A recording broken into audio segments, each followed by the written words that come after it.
So, Sal, I got a child. She'll wake up from her nap pretty soon and be handing it off to you. So I'm gonna have to like sort her out. So I'll need like 5-minute intervals, possibly. What? Can you say this Good again? thing I have a partner. Oh, I hope my audio is good on this thing. So tell me what you need from me, Christopher. If I have to attend to my child, you're just gonna have to cover for me. Alrighty. Is that all right, guys? Gotta let it Okay by me. Alrighty. Hey, thanks, guys. Hey, even if you have to bail out the whole night to take care of your kid, I guess that's okay. You know, that's the thing that really counts. Yeah, it's more important. Goodness me, that could have been nasty. I thought it was gonna be later than this. So, so if your camera goes out, I know I'm going to cover for you. Can you? So you could just, you have a switch to flick it off. Yeah, I'll let you know. All right. Shouldn't be a problem though. It's all right. And I know I know TJump and Tony can cover too. I'm not sure I could do your material justice. Yeah.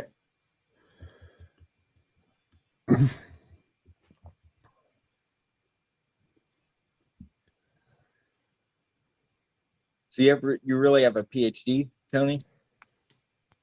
Yes, in geophysics. Nice. It's like Yeah. your expertise then. Yep, exactly.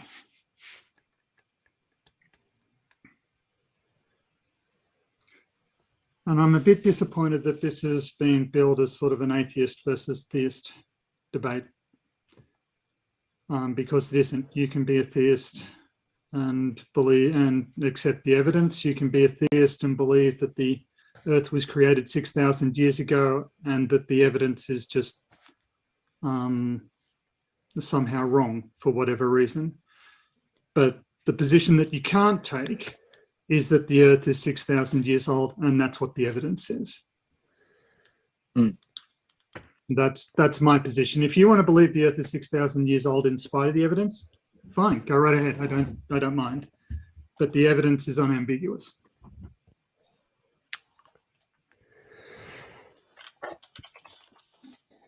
Yeah, I don't think I could get 6,000 from science. I can only get that from the Bible. I think I just use science to try to limit it down.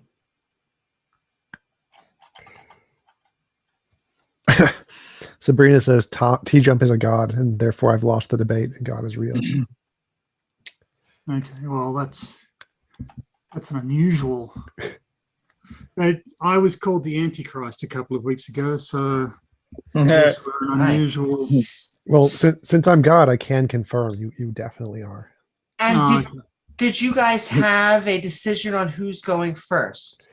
Yeah, we'll go first. All right.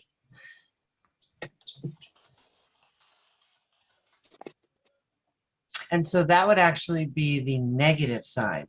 But I am good with that. And all right. We are about to go live and have some fun. I just want to make sure this format. There we go. 12-minute, 50-minute, 35-minute. Sounds good.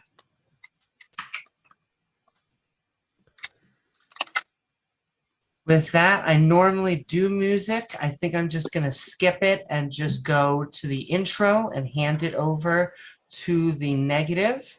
And da-da-da. Actually, just So I'm seeing not the desktop audio. I see my mic audio going flicky. So let's Well, it's good to meet you, Amy, Tom, and then Tony, everybody. It's great to meet you. Nice to meet you too, Chris and Sal. And Thank you. TJump I've seen on MC Toon's channel, but I don't think we've met before.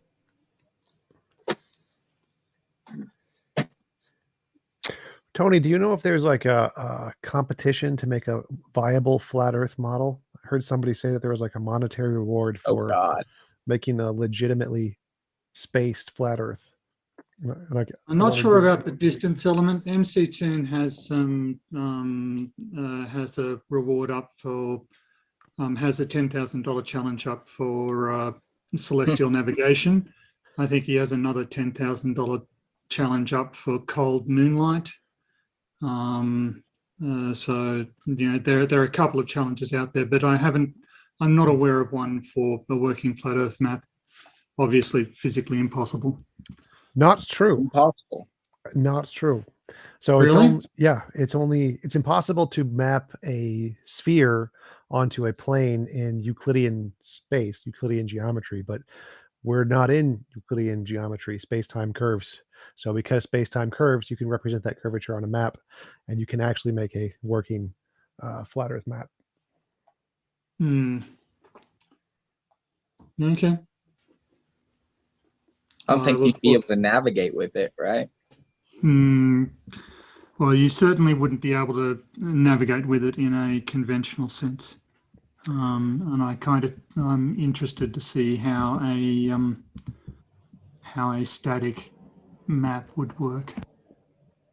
It's very interesting. So you have to multiply the continents, and so you have to have, because in order to make be able to fly from Australia to Africa and Australia to Hawaii or America and have it equidistant on a flat Earth, you have to multiply the entire continents and say they're like there's multiple persons, infinite of them in every direction, and you just shift it like a fractal geometry, and so you can actually make it so the distances between flying from Australia to Africa and all the other places are correct as we measure them on a flat Earth, but you just have to multiply the number of people infinitely in every direction. Not sure that that's as practically useful as it might, but anyway, it's we do have evidence And that I apologize, guys. Once again, I keep on telling you we're about to go live, and then as soon as I did that, I noticed it wasn't capturing you guys. So just want to make sure. I'm seeing sound go up and down. Should we make noises so that you can test the sound? I can't hear you at all. I think it's clicking up one of my other things though. Gesundheit. I apologize, guys. I just don't want to do this while we're live on air.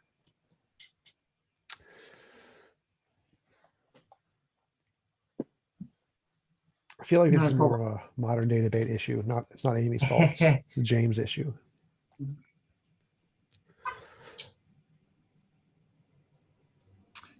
I was actually quite concerned before getting to speak to Sal and Chris face to face that they were going to be something like flat Earth debaters. They seem significantly different. Yeah, their personalities are definitely not as viscerally abrasive as flat earthers, for sure. Yeah. So I hate a lot the of my despise it. Drives me nuts. It's a big waste of time for anybody and anything. yeah, exactly. That's like saying that MC Toon and Fight the Flat Earth and all the different flat Earth channels are just a waste of time. They make so much money off of those. It's brilliant. It's a great. Well, I mean, there's something of a benefit to science education that some obscure branches of science are going to get publicized. Like this debate, I intend to make some people aware of stuff that isn't widely known. And I'm hoping that educates people. But yeah, people who get stuck in these flat Earth is essentially a cult. It can derail a person's life and existence. Shanul says, "Hey Sal, good luck on the debate." SCHNEULE. Boy, Schnoil. Yes. Oh, yes, he's from Germany. He follows my channel a lot. He's a Master of Science in Computer Science over at the Germany. Well, thanks for pointing that out. Yeah, he's on my channel. He posted a message. So I heard you're going to be at Rebecca, because she was. I didn't know the Bread of Life channel, we're going to talk. life on Monday. Yeah. That's cool. I had asked her to consider being a backup in case Christopher couldn't come. But I'm really glad Christopher partnered with me. Just because sometimes I don't know what James is trying to arrange. Did he want me to be, who was the one who initiated the request for the debate? Because I didn't. I wrote to him and asked if anybody would be interested, but I didn't actually expect him to sort of go and roust people out. So, and again, I'm a bit unhappy that it's been cast as a theism versus atheism debate. Well, like by the people in the comments, because the title is just, "Is the Earth 6,000 years old?" Yeah, and the answer to that's just a flat no, based on the evidence we have. You can make whatever arguments you want, but we'll get into it. We'll have a discussion about it. Woohoo! Yes, we will, because I figured it out. And we are good to go. I am sorry, lovely gentlemen, but let's have a 6,000-year-old Earth debate. And feel free. Did someone somehow people got switched? Give me 1 second. But that's easy. Can't you just like drag their faces around on Zoom into the right location? That's what. You know what, James? Uh-huh. You would have the music play for like 15 minutes just so people would start coming in. That's probably what I should have done. I would love it if you put TJump underneath my box so I could be made famous. I can do that on my end. Actually, yeah, I think I can. I'm actually a big fan, so it's awesome. I'm really There you go. psyched for your debate with T-Rock. Thank you. It'll be awesome. All right, I can edit till the day's end. The fact that it works is all I care about, so you guys can have good conversations. All right, I'm just going to wait for PhD Tony, and then we are going to go right into it. There we go. And all right, gentlemen, enough of me being a tease. Let us have some fun on modern day debate. We are going live in 3, 2, 1. Woohoo! Welcome everyone to Modern Day Debate. We are a neutral, nonpartisan platform welcoming everyone while looking for good dialogue. If you're looking for even more fantastic debates, please don't forget to like and subscribe, including tonight's debate on, is the Earth 6,000 years old? With our debaters, PhD Tony, TJump, Christopher, and Sal. Woohoo! Here to help us find out. And if you enjoy what either of them have to say, our guest links are in the description below. And with that, I'm actually going to hand it over to the negative so that they can give their opening statements. The floor is all yours. Okay, so evidence is essentially novel testable predictions. You have a hypothesis, and the hypothesis that can look at the data and then infer things about the future we don't know yet, and get those correct is evidence of the hypothesis. Just being able to look at the data and fit it into your hypothesis isn't evidence. Anybody can do that. If you could say a leprechaun farted out all of the universe 5 minutes ago, and that would be consistent with all of the data we see. So simply being able to try to make the evidence fit your hypothesis is insufficient to actually justify any hypothesis. What you need is novel, testable predictions, which means new stuff, stuff we don't already know yet, not the same things we've already seen, that we can predict about the future, and we can test for it and see if it's true. And if you can do that, you have evidence. And so if my opponents can provide such a thing, I would be wonderful to hear it. But as far as I know, I'm unaware of any such claim of anyone who believes the world is 6,000 years old, and I will pass it over to Tony. Greetings, ladies and gentlemen. Amy, can I share my screen at this point to make a presentation, or? Yes, you can. Okay. All right, so I just want to start by saying that geochronology is a mature scientific discipline, and more than likely you've got no training in it, and you're probably not in a position to adjudicate sort of controversies in it. And there are two options for remedying that. One, 3 years undergrad, 2 years postgrad in the specific discipline. And at that point, you'll be able to understand the literature. You'll be able to begin to understand it and the complexities involved. There's a quite extensive literature on geochronology with dedicated journals and even individual techniques with with their own journals. The other option you can use is the old maxim, forgive my language, money talks, but bullshit walks. Over the past 400 years, we have seen significant improvements in life expectancy, reduction in infant mortality, improved power sources, transport, communication, etc. And our estimate of the age of the Earth has changed from 6,000 years, which was accepted as scientifically valid 300, 400 years ago, to 4.6 billion years, which is accepted now. Now, you may think that the age of the Earth has no link to all of this other stuff, but you would be incorrect. Over the past 30 years, geochronology has come to play an increasingly significant role in mineral exploration, in finding and exploiting mineral deposits. So the mining companies, in order to provide you with the minerals you use in your phones, your cars, your computers, your batteries, they depend on very efficient exploration strategies, and geochronology plays a pivotal role. One of the common young Earth creationist arguments is that they will pick contaminated or compromised samples or poorly used measuring techniques, and they will argue that, well, on that basis, everything is wrong. That's not logically valid. It's not a logically valid construction. The existence of some samples for which a technique does not work doesn't mean that it's wrong for all samples. If we use the existence of measuring distance, there are multiple techniques for measuring distances on various length scales. If we tried to use aircraft radar to detect tooth cavities, it wouldn't work, and that would surprise nobody. We wouldn't then assume that nobody can detect cavities, or indeed that measuring distances is just impossible.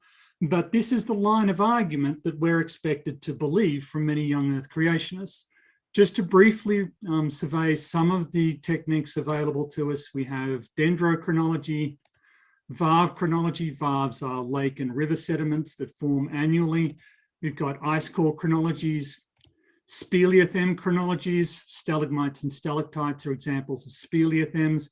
We've got dozens of forms of radiometric dating, and we also have cosmogenic exposure age dating. None of these techniques yield ages restricted to 6,000 years or less. And when we, in detail, perform inter-comparisons, they agree with one another quite well. So here's an example of ice core data.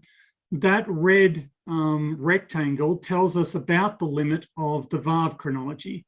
So the ice core data extends back way further than the dendrochronology data, but where they overlap, it agrees.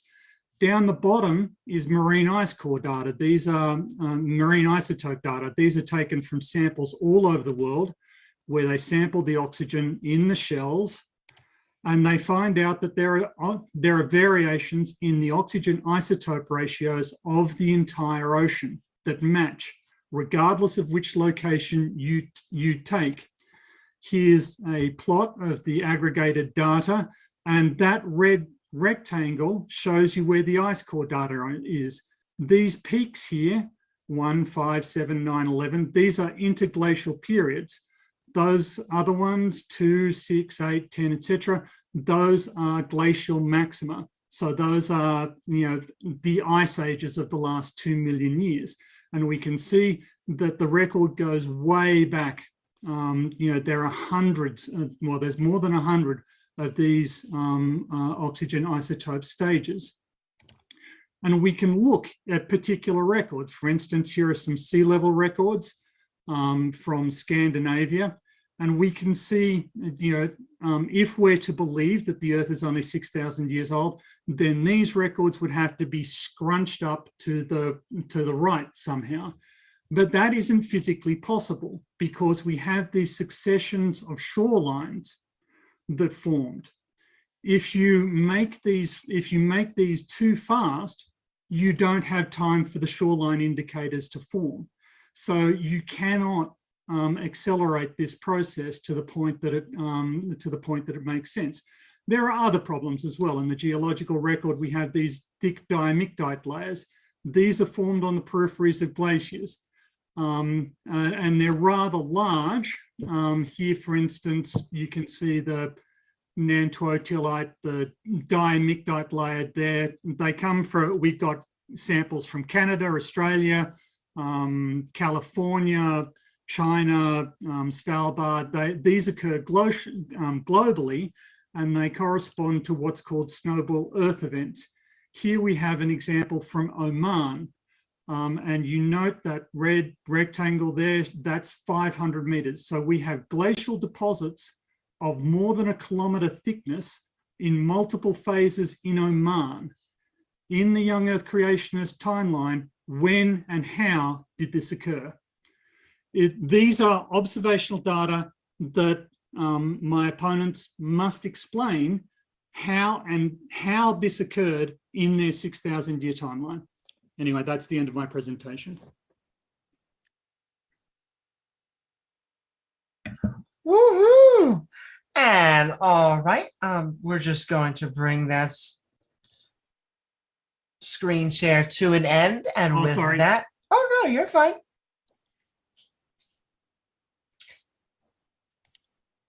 And with that, it will bring the end of the negative, and we're going to hand it over to the the affirmative for their opening statements. Floor is all yours, gentlemen. All right, I'll go first, and then I'll let Saul have it for 6 minutes, right? 6 minutes. And you guys can share that any way you want it, but yeah, it's 12, like maximum, right? Yep.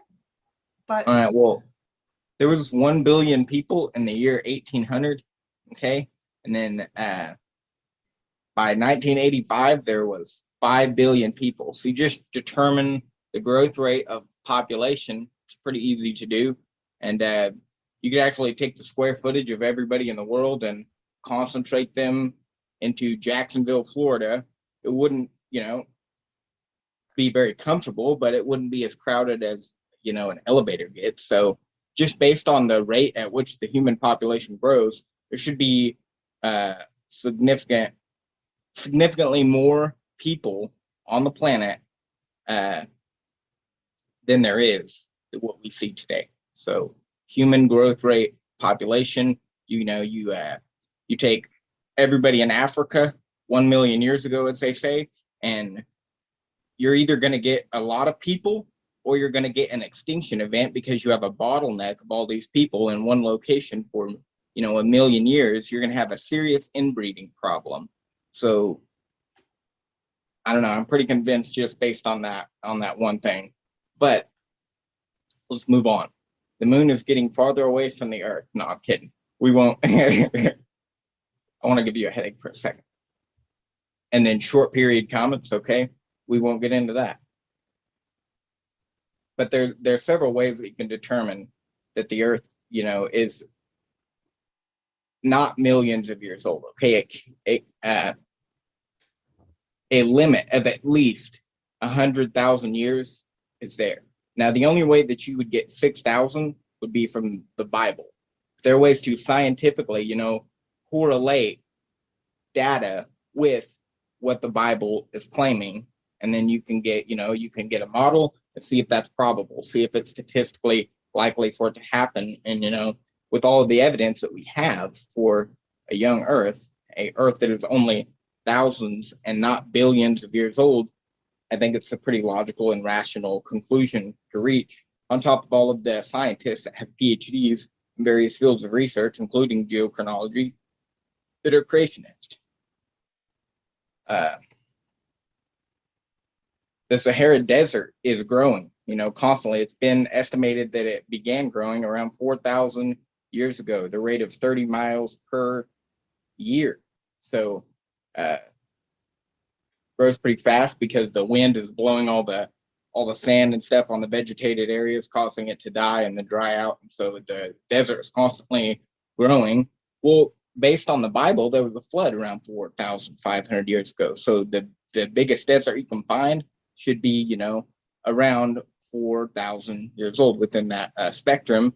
And it certainly is. The same thing with trees, some of the oldest known living trees, we're not talking about their fossils that are beneath all of those trees standing. We're talking about trees that are, that are known to have been in the ground growing.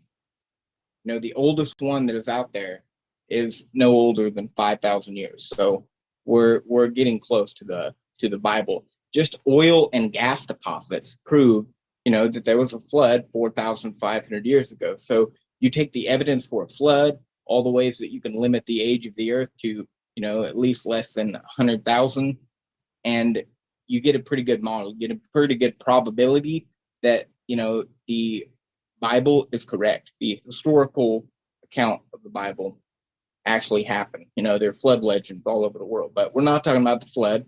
We're talking about the age of the Earth. So the flood is relevant, though. It's, you have to have a flood to be able to prove that the Earth is 6,000 years old. Otherwise, it really doesn't make any sense. But nonetheless, the oldest known written languages that can be reasonably reconstructed are already modern, sophisticated, and complete, and they don't go back. Look at any secular, any non-Christian, university published literature. None of them go back to any more than 5,000 years ago. Agriculture is estimated to be, started around 10,000 years ago. So the Bible says around 6,000 years ago, God made everything. Around 4,500 years ago, there was a flood. And the scientific evidence is conclusive that there was both a flood and this Earth cannot be millions of years old. We can get into them individually in the discussion, but I'm going to yield to Sal. Woohoo! Thank you so very much. And there's actually about 7 minutes left. Right over to you, Sal. Okay, I'm going to share my screen. I'd like to thank PhD Tony, TJump, and Christopher, and you, Amy, for letting me speak today. I used to be a believer in evolution, and I was a Christian theistic evolutionist, and then I became an old Earth creationist.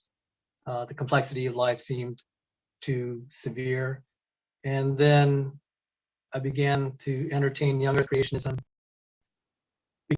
because life looked young, and that made me believe the Bible more, and I was more willing to read it literally. So here's a scientific journal quote: "Contamination of the genome by very slightly deleterious mutations. Why have we not died 100 times over?" There is a paradox of why humanity is even here. We're finding out the genome is deteriorating, and that should put a limit on, how long we could have even been around. It's looking like life could not have evolved.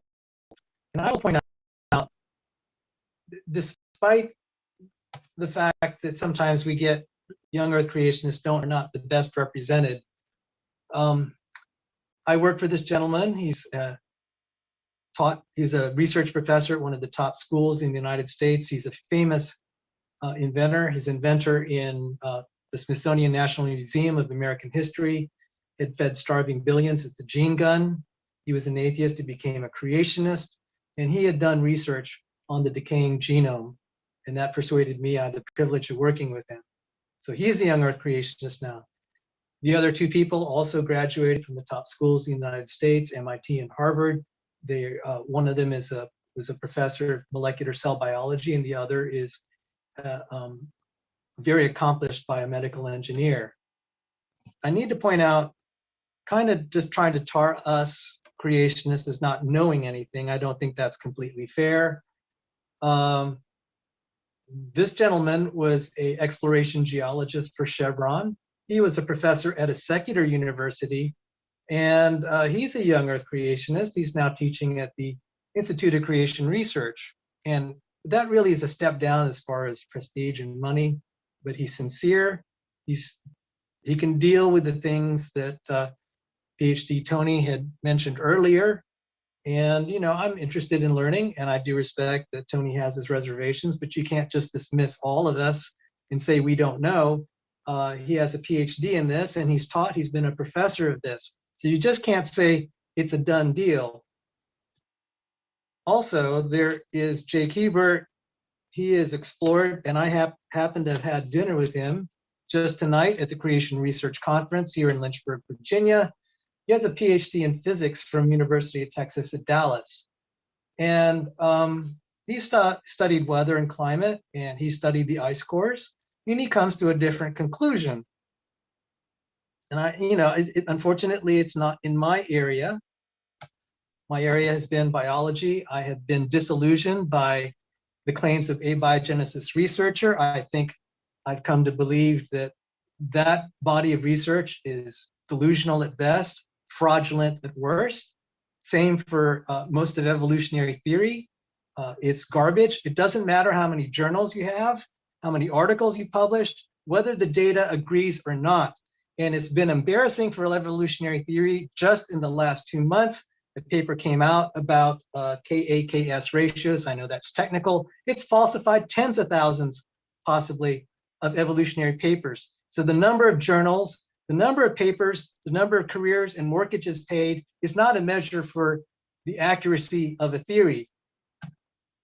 I had, anyway, John Sanford is published in the prestigious scientific journal Nature. I myself had the privilege of doing a Springer Nature reference work, critical of evolutionary biology, consistent with the idea that the human genome is deteriorating very fast. Notwithstanding PhD Tony had very good things, I don't think I have answers for them, and I respect that, and we have to admit that. But there are also stuff on our side that is problematic. There are chemical dates all the way down to the Cambrian that are not consistent, such as racemization. There are things like oxidation, the presence of peptide bonds, etc. And, I've looked at this and I began to say, maybe there is a possibility this is all wrong. Let's have a reset. And then, these dinosaur tissues, it's the chemical dates. It's not just that it's soft, it's the chemical dates. We'd have to rewrite chemical kinetics and some of the physics associated with this. So, I'm not here to absolutely prove the Earth is young. I'm here to argue that the case is not shut and that there are respectable people from respectable universities who've had very accomplished scientific careers that are skeptical of the mainstream claims, and I don't blame them. Here's something, it's known that the Earth's magnetic field is decaying. It's decayed maybe about 11% in the last 200 years. We don't know where it's going. We don't know where it's been. But this is a testable hypothesis. If the Earth's magnetic field decays, say over the next 2,000 years or even 10,000, long before our lifetimes, will be passed away by then. But at least in principle, this is a testable hypothesis. Civilization, generations from now, they might be able to know. And if the Earth's magnetic field is stripped away, the ozone layer will be gone and all sorts of cosmic things will be getting through our atmosphere. This would be bad. And we have to question whether civilization will continue. But this would also raise the question then, why did it decay? We actually don't know a lot of the reasons. We can guess, but speculations are not empirical evidence. We haven't actually dug down into the earth. There's also the faint young sun paradox. There's a contradiction here, with astrophysics. You can look it up. I'm just citing Wikipedia articles. And also, finally, there is the problem of radioactive or supposed radioactive decays. There are other mechanisms involved. Here are some papers. We can talk about it. Only recently, this heavy electron quasi-particle thing came up, and I see that I've hit 7 minutes, and thank you for your time. Woohoo! Thank you so very much. In fact, thank you, PhD Tony, TJump, Christopher, and Sal, for both sides' opening statements for Is the Earth 6,000 Years Old? Once again, if you enjoyed the show, please don't forget to like and subscribe. But we are now going to move into 50 minutes of open dialogue, which means, gentlemen, the floor once again is all yours. So I just wanted to start by saying I saw no novel testable predictions. It seemed like they were just post hoc reasoning to try to look at the data and make it fit their model, like I predicted. Secondly, measuring the age of some things that decay isn't an evidence of that's the ultimate age of the Earth. For example, my body is decaying. You can measure it at approximately 33 years old. Does that mean the world is 33 years old?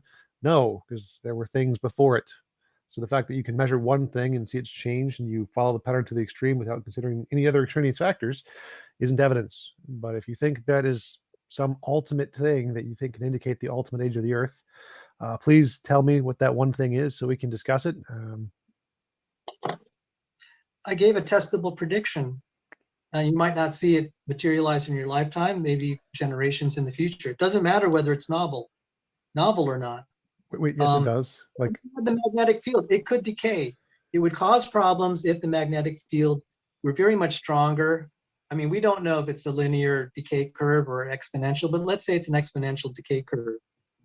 And Alan Barnes, who was a professor at a secular university, he's a young Earth creationist. He's a professor at a secular university in the United States. He was looking at the magnetic data, and he said, okay, even 50,000 years ago, if we use exponential decay curve, there's magnetic energy stored in the magnetic field there. If it decayed, a lot of that energy would release, and basically most of the Earth would have become molten from that energy release. So, there's a lot that we don't know. We can guess, and I'm just saying it's not an open and shut case. Yes, it is. Okay, Sal, you're overlooking. It doesn't matter what any individual says if he doesn't say it in a peer-reviewed journal. It simply doesn't matter. If you want the guys on your side to be taken seriously, you need to get their claims past peer review, and that hasn't happened. Furthermore, we have observational evidence. I was just silent for you. I'm sorry. I apologize, sir. Okay. We have paleomagnetic data extending back 650 million years. So to claim that the decay observed over the past couple of hundred is indicative of somehow the Earth's magnetic field is going to somehow decay into nothingness is quite simply incorrect. We've got no evidence of that. You're extrapolating backwards, and we know what the strength of the Earth's magnetic field was. In fact, in the figure I showed you, we showed fluctuations in cosmogenic isotope abundances, which are a result of fluctuations in the magnetic field. So we can reconstruct that with great precision. You brought up the faint young sun paradox, which is about why there is liquid water on Earth's surface in early sediments when the sun was 30% weaker than it is now. So the argument is the sun was cooler, there shouldn't have been liquid water on Earth's surface. This is easily explained by greenhouse gas forcing. The atmospheric abundance of carbon dioxide and methane was significantly higher at that point in Earth's history, and thus Earth's surface temperature was higher. The points you're raising have been resolved in literature. And, to present them as though they haven't, to present them as though this has never been considered by the scientific institutions of the world is simply wrong. And, it's wrong enough to get to the point of lying, right? It is so egregious. And, your claims about, everybody's claims about, genetics and racemization rates and that sort of stuff is irrelevant. We're not talking about how long life has existed. We're not talking about how old the human race is.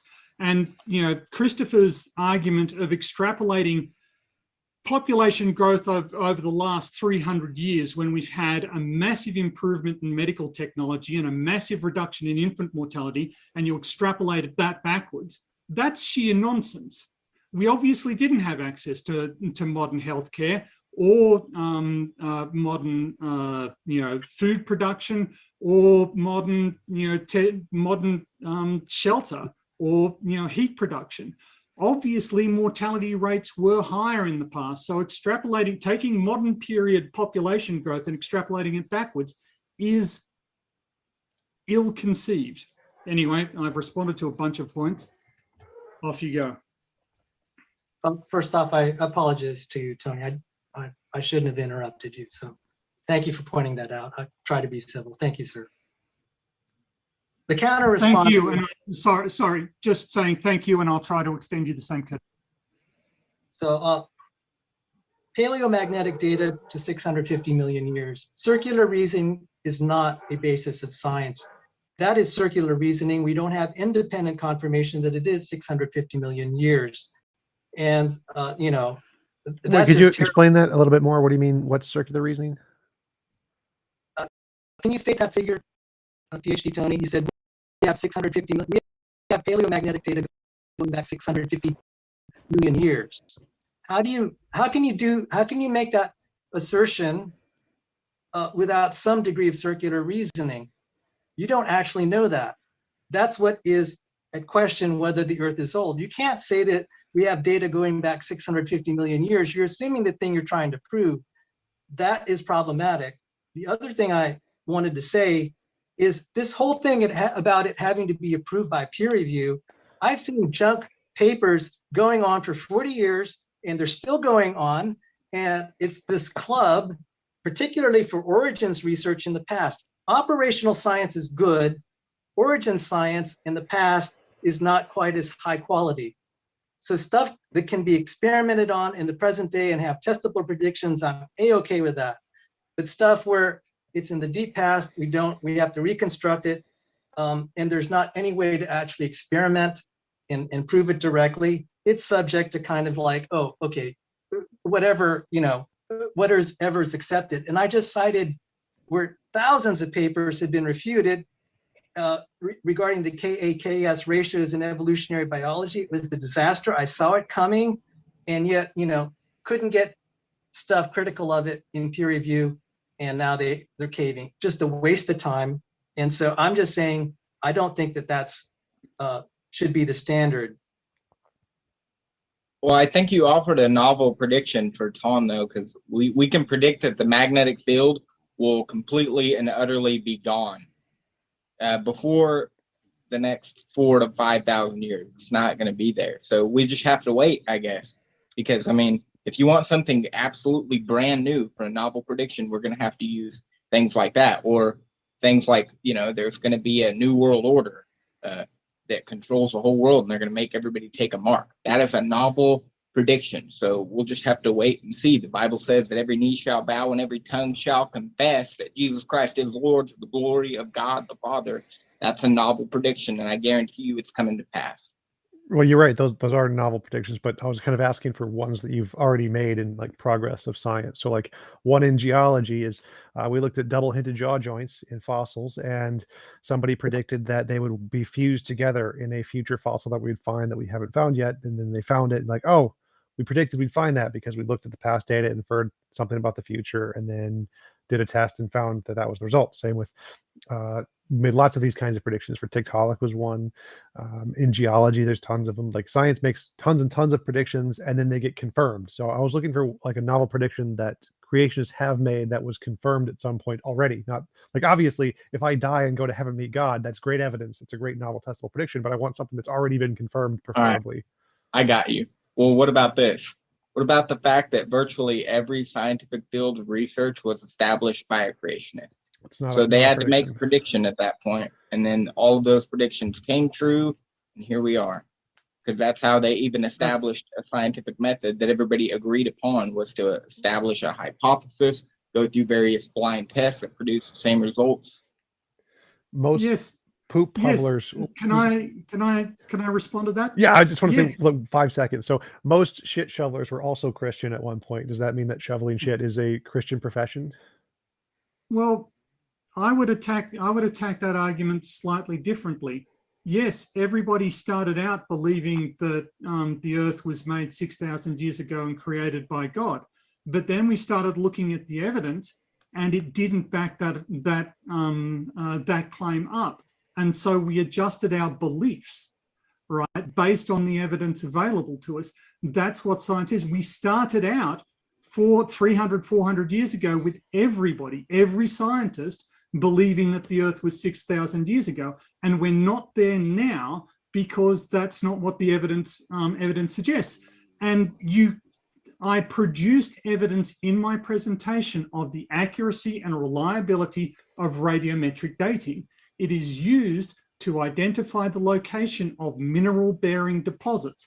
Mining companies pay for those results, and those results are accurate and reliable. You have done nothing to suggest that that is not the case. And so if you accept that that is the case, then you must accept that radiometric dating produces accurate results. If you are disputing that that is the case, where is your evidence? Amy, can I talk? Amy, I didn't have a chance. Absolutely. Got your screen share? Okay, this is a novel testable prediction. This was written by Zupero and Dolan in like the last 2 years, I think even 2021.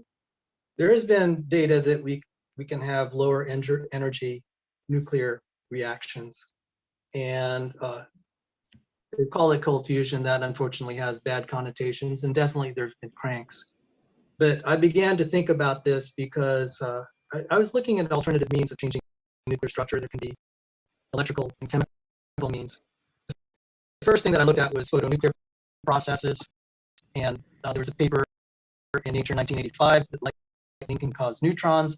That was confirmed in 2017 that the photonuclear processes can change nuclear structure, although at 1 million electron volts, that's still a high energy, relatively high energy reaction. Wait, could you? What's the novel testable prediction? Could you explain? I'm lost. What's the prediction?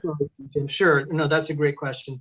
Novel testable prediction is we can find out that there are ways that nuclear structure can be changed outside of radioactive decay in such a way that the parent-daughter proportions could be misleading. So that's a novel testable prediction, and I'm throwing this one out here. So this one, when I'd studied solid state physics, there are these things called quasi-particles. So you can look up in Wikipedia entry quasi-particles, whole list of them.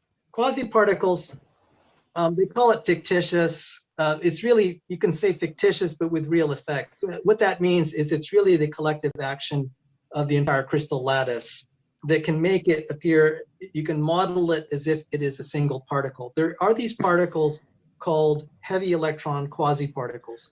Sorry to interrupt again. How did the 6,000-year-old Earth or lead to this? Oh, no, this is fine. No, please, that's quite all right, TJump. That's a great question. This is questioning, I'm questioning the change, that there may be mechanisms that can change nuclear structure other than radioactive decay that will give signatures that if you assume it's radioactive decay, you're going to get the wrong inference about the age of the rock or whatever. Okay, so I have a question then. Why do radiometric ages agree with cosmogenic exposure ages? I don't know. That's a great question, sir.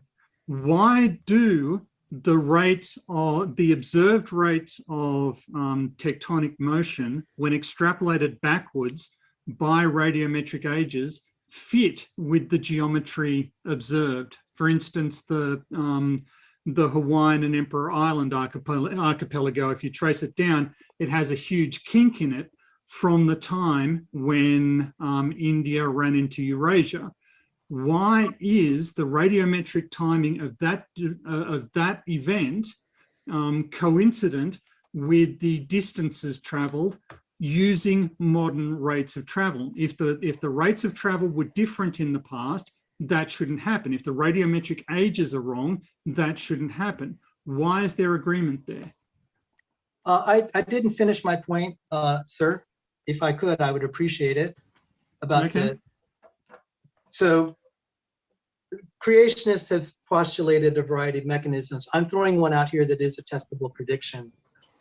If we can achieve low temperature nuclear reactions, the mechanism could be compression to create electricity. These are piezoelectric effects or even triboelectric effects. It can change the parent and daughter products. So notwithstanding your points, let me point out some other things. In the journal Nature, there was research that was controversial. Italian scientists battled to halt controversial research. That research was neutron emissions in brittle rocks during compression tests. And that's the reference there. This quasi-electron particle model could possibly explain it. So this is testable. It can be falsified, then it's done with. But on figure 13 there, citing Macubre, there are all these low energy nuclear reactions. Low energy would be like, say, in the range of 100 electron volts or less, which is phenomenal. And that's arguing that this could corrupt the data Yeah. from radiometric dating. Is that right? Yes. So that's a testable prediction. I'm not saying it's proven. I'm not saying it's right. It is testable. And I think it should be pursued. It has people who are interested in physics, as I am, and also like renewable energy, or not renewable, alternative energy, clean energy, should be interested in this. It's also an exciting field. Solid state physics has been called squalid state physics because it's so complicated. Sometimes all you can do is just kind of tinker around and see what happens. This could change it. So notwithstanding the fine criticism that PhD Tony put forward, we have to find out why it apparently agrees. But the one thing I know in talking with Tim Clary, I've met him down at the ICR and I see him at conferences, is that he doesn't think that the data agree. I've seen stuff that looks a little bit cherry picked and confirmation bias. But I'm going to grant you're more knowledgeable about this, Tony, and I'm going to defer to you and say just simply, I think your point should be respected. On the other hand, some of the things that I put on the table, like the faint young sun paradox, this whole thing about greenhouse gases, let's grant that for the sake of argument, it would have to be fine-tuned to adjust to the sun as its output increased. The greenhouse gas has to get lessened, and it has to be done at such a fine-tuned level. It's kind of short of, it's just short of a miracle, if not a miracle. No, it's genuinely not, because we developed life forms that consume carbon dioxide and produce oxygen, right? That's because carbon dioxide was abundant, right? Hey, Tony, could you explain to the audience what the sun thing is so we understand what you're talking about? So the faint young sun paradox, we find very old surface minerals that show characteristic ion banding, which is associated with water-soluble iron ions. So this is evidence that there was liquid water on the surface of the Earth, 4 billion years ago, roundabout. At this point, the sun would have been very young and not very hot. So it would have been about 30% cooler than it is now. If the sun were 30% cooler, Earth should be a snowball. basically. In fact, Earth should be a snowball now without the effect of greenhouse gases.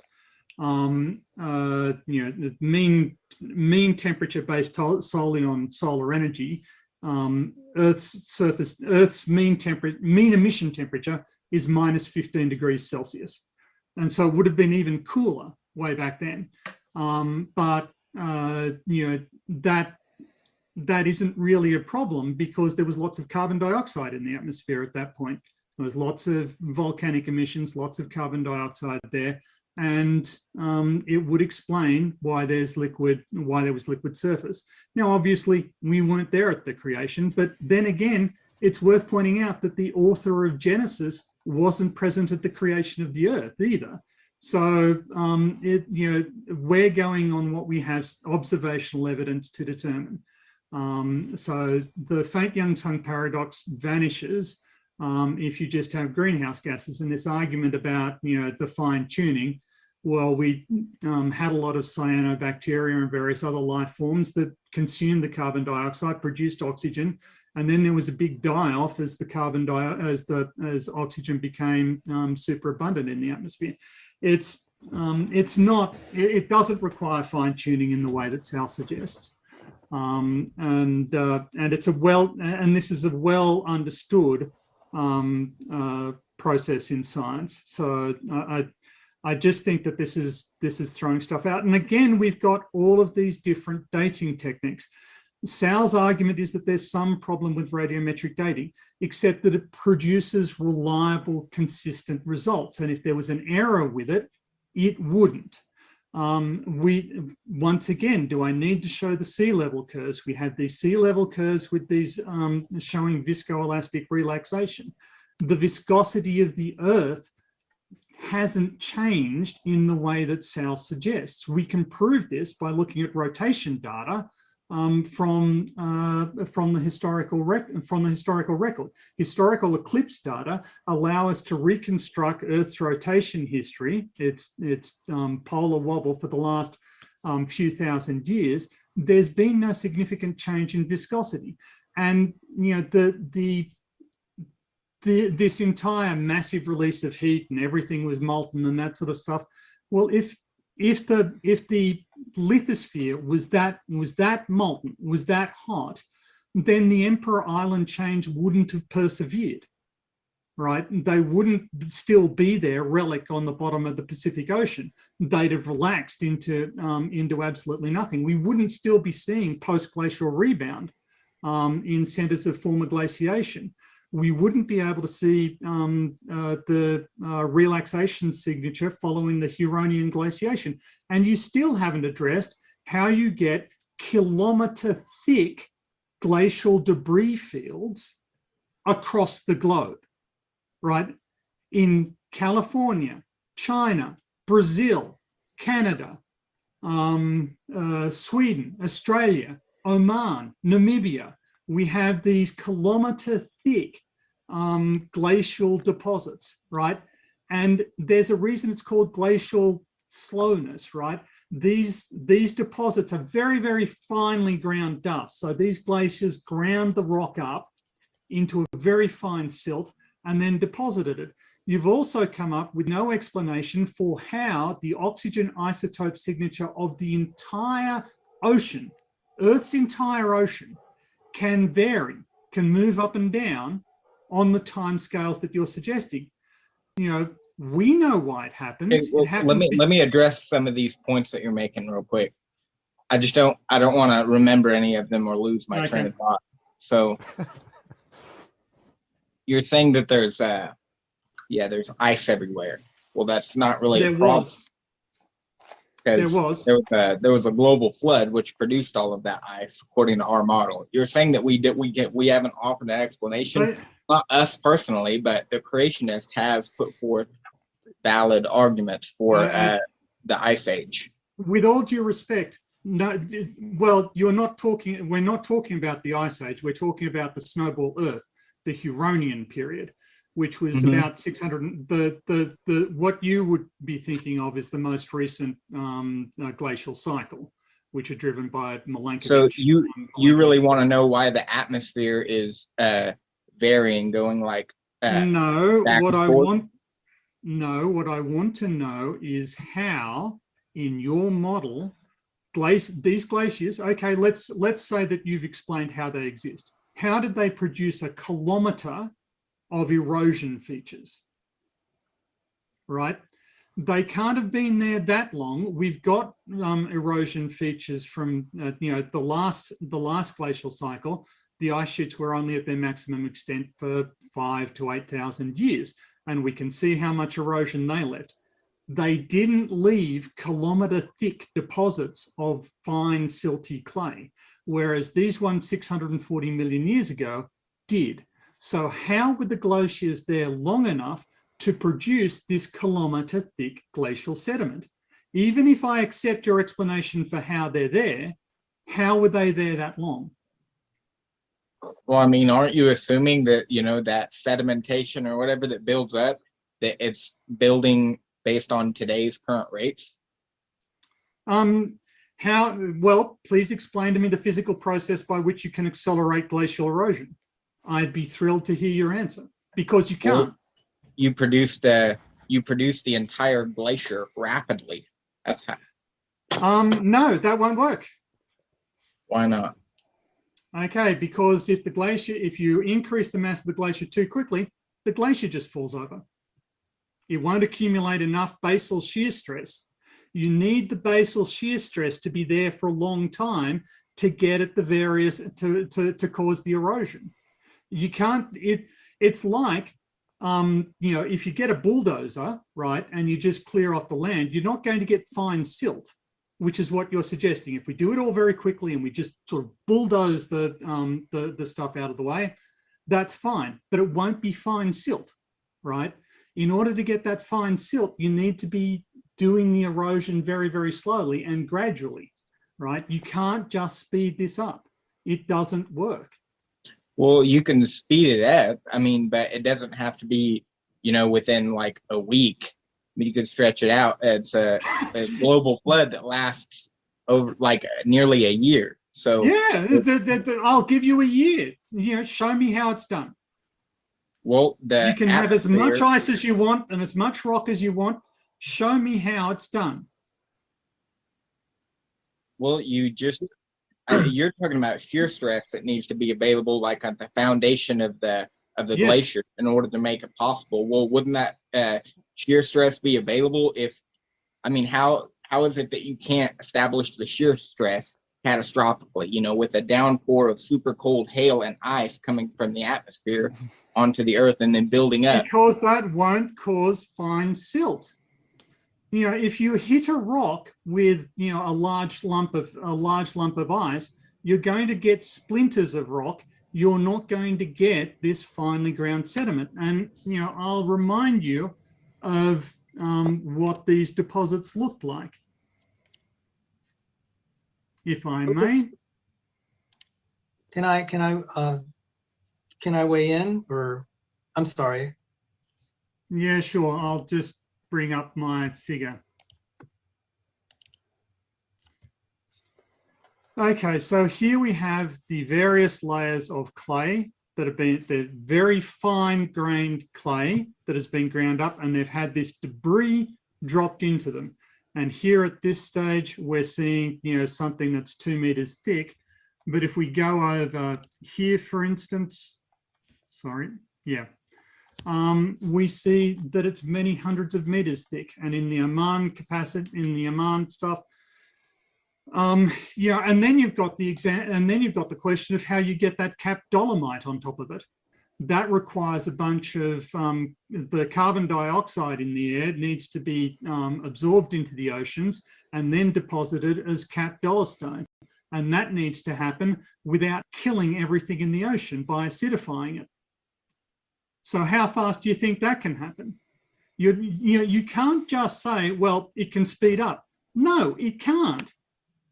Just like you can't build shorelines instantaneously. This takes time, right? Everything takes time. And you can't just say, well, this physical process that I've got no evidence for happened. over and over again. So this physical process that I can't. Though, because there are frozen mammoths that have undigested food in their stomach. You can't just do that. The mammoth has to be rapidly frozen in order for that to happen. There are actually evidence of meteor fragments within the ivory tusks of the mammoths, indicating they were probably catastrophically buried by a downpour of super cold hail, ice, snow, rock, etc. Nonsense. Sheer, unadulterated nonsense with not a scintilla of scientific evidence to back it up. We do have evidence for it, Tony, no, you don't.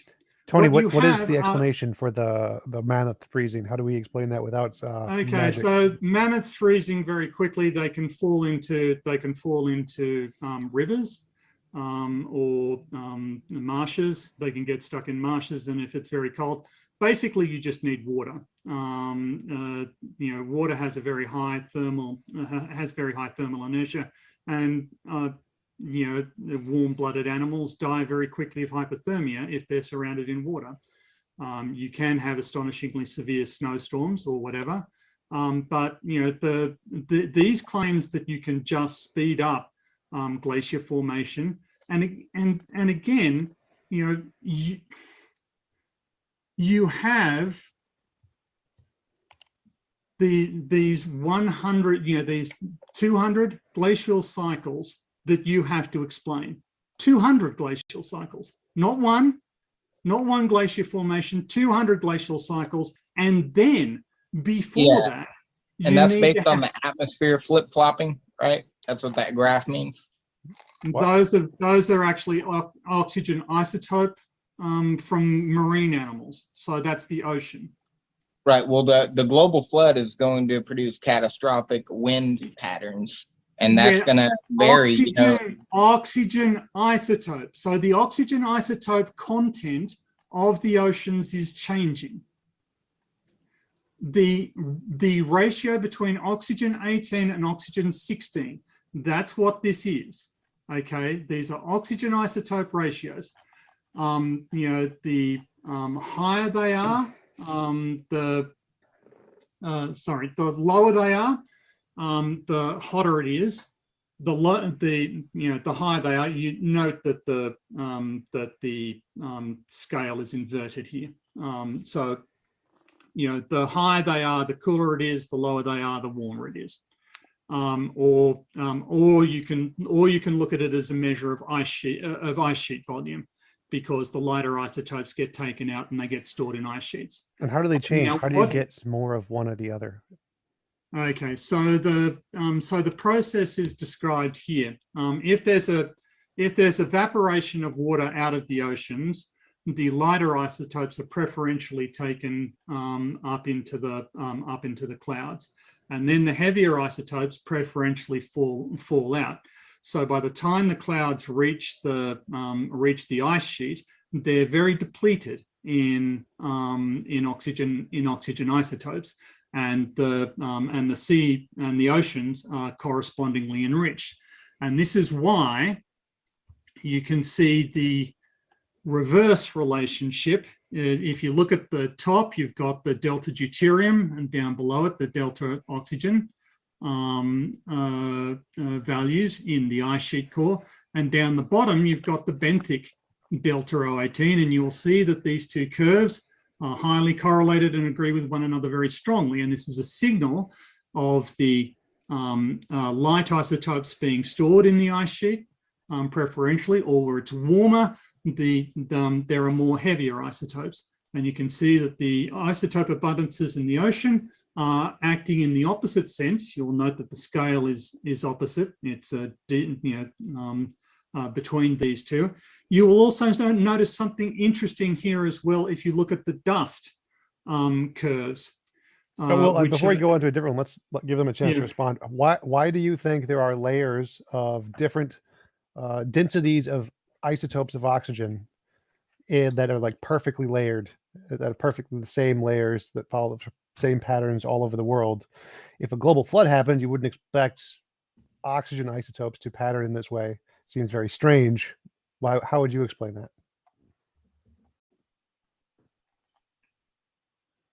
I don't know. I tried to say something, but I'll try to say it again.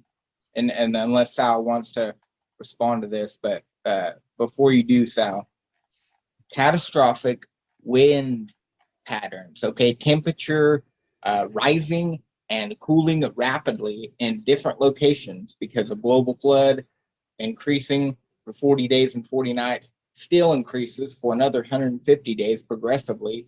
No continents to interrupt the tides, so like 200-foot tidal waves, and the North and South poles are freezing during the entire time. So this is why you're seeing the atmosphere go from here to here. Well, how does that change the oxygen isotope levels?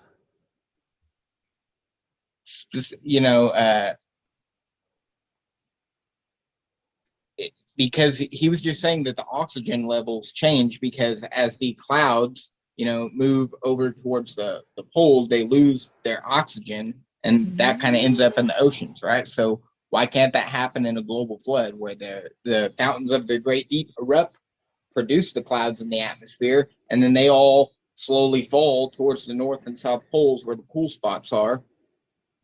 Why can't that happen? There's no evidence that it did. And this is what you're suggesting is the opposite of science, right? To say why can't something happen is absolutely not science. Why can't there be unicorns? Why can't there be goblins? Why can't there be fairies at the bottom of my garden? Okay, but isn't that like ad hominem? Because why can't we, come from a dot that exploded long ago and far away? Why can't we come from a rock? So the difference is 5 billion years ago. You're trying the tried and tested Kent Hovind tactic of trying to derail the debate. This debate is about the evidence. You actually started. One sec, Tony. I think he's asking a genuine question here. So there's a genuine difference between these two, and that's one of the models makes testable predictions that we can verify. If this model if we came from a dot billions of years ago, what would we expect to see? We expect to see something like the cosmic microwave background radiation, different kinds of gravitational waves from the LEGO experiment. We can make predictions like if our hypothesis is true, here's what we'd expect it to see, do some tests, confirm it. Your model doesn't do that. It just says, well, maybe it's the case a leprechaun farted out the universe 5 minutes ago. Well, unless you can make a prediction based off of that and confirm it, then it's just a just so story. So just being able to say, couldn't it be, is not evidence. You need to confirm that hypothesis with future predictions. Well, the Bible has made its own prediction since it's been around for at least, 2,000 years. It has declared that the earth is a circle, it's hanging on nothing, that there was a global flood. The evidence certainly shows that there was a global flood. It shows that the earth is not millions of years old. Okay, I need to interrupt you there because my academic speciality is actually the analysis of paleo sea level. And the claim, and you've made it multiple times, that there was definitely a global flood is simply false. I have published papers personally analyzing paleo sea level data for the past 140,000 years. And specifically for the past 30,000 years. And your statements here are absolutely wrong. You are absolutely incorrect on this. And please desist from lying to me about my academic speciality. And I just want to say, guys, feel free to keep on going, but when you're done that slide, tell me and we will. Oh, sorry. Oh, no, not at all. I'd like to weigh in at some point, guys. Yes, and it sounded like I did have one more thing to make about one more point. Fantastic. So what we will do, PhD Tony, have a final statement on that thought, and then tell me when you're done, and we'll hand it over to Sal. Okay, if we have a look at this slide again, you will notice that there is dust, that there is a dust line in it, and that is the amount of dust that can be found in each layer. Now, if the young Earth creationist argument is true and the early layers were all put together really, really quickly, then the amount of dust in there should be very small, particularly if it's wet. if it's wet and rainy and there's a flood going on, there shouldn't be any dust, right? Because there's nowhere for the soil to come from. So the fact that we find dust particles in these ice cores, and that the abundance doesn't drop off as you go backwards in time, this argues against the interpretation that all of those early layers were put down instantaneously, because if that were true, there should be very little dust in them. But the amount of dust is not reduced as you move down the ice column. So the data we have simply doesn't support the position that you're presenting. And again, if you want to believe the Earth is 6,000 years old, that's fine. I don't have a problem. You're free to believe what you want, but you're simply wrong when you say that the evidence backs you up on this.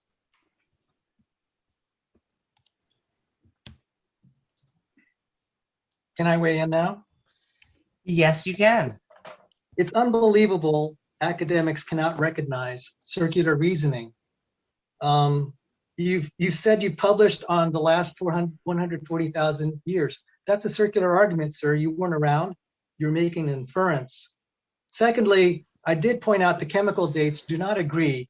So if you want to have all this confirmation bias and ignore the data points I gave, granted, I'm not going to be verbose. I just simply pointed out there's not agreement with the mainstream views concerning the chemical dates. It's an open issue. You have to resolve the chemical kinetics of this. There are problems all the way down to the Cambrian. I've seen the data, and this is going to be testable if that problem persists. So as a matter of principle, it's still an open issue. And you keep using circular reasoning. That's unbecoming of a scientist that you cannot even see that. And it's sickening to hear you keep repeating it. So why don't you, okay, I acknowledge that there are problems on your side. You're insisting are you going to insist that there are no chemical dating problems? And there are anomalous. This isn't a debate about chemical dating. I haven't used chemical dating at any point in my argument.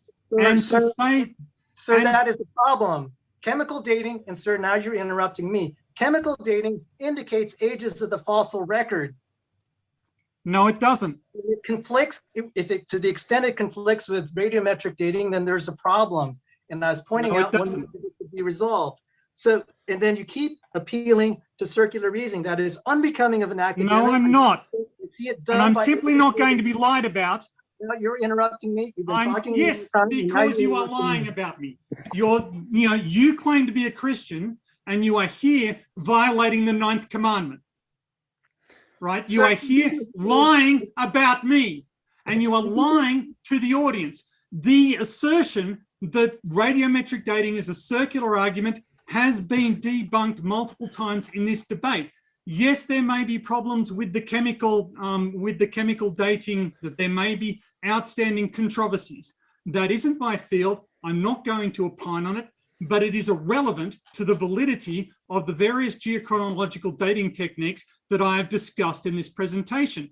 Cosmogenic exposure ages, dendrochronology, VAR chronology, ice core chronology, speleum chronology, and radiometric dating. They all agreed, they all produced consistent ages, and your claim to the contrary is false. It is just false. Sir, I let you talk, and I would appreciate the same courtesy, sir. I was not lying. You were using circular reasoning. I've given you— That is not circular reasoning, sir. Sir, I've given you data points that would question the validity. Saul, could you, circular reasoning is like when your premise isn't, could you show what the circular reasoning was? Yes. He said he had published papers about dating all the way back to 140,000 years. So it's assuming the age of the Earth is longer than that. That is already assuming that the premise you're trying to prove. There's a problem with that. And I pointed out contrary data that, you have these fossil layers that are dated millions and millions of years old, and yet the chemical dates are returning things that are young.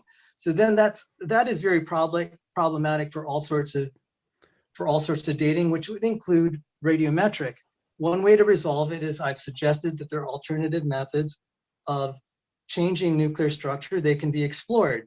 So granted, I didn't answer all of his questions. He's not answering all of mine, and that's problematic. And he's insisting that it's a done deal. I'm saying it's an open issue, and we can explore it.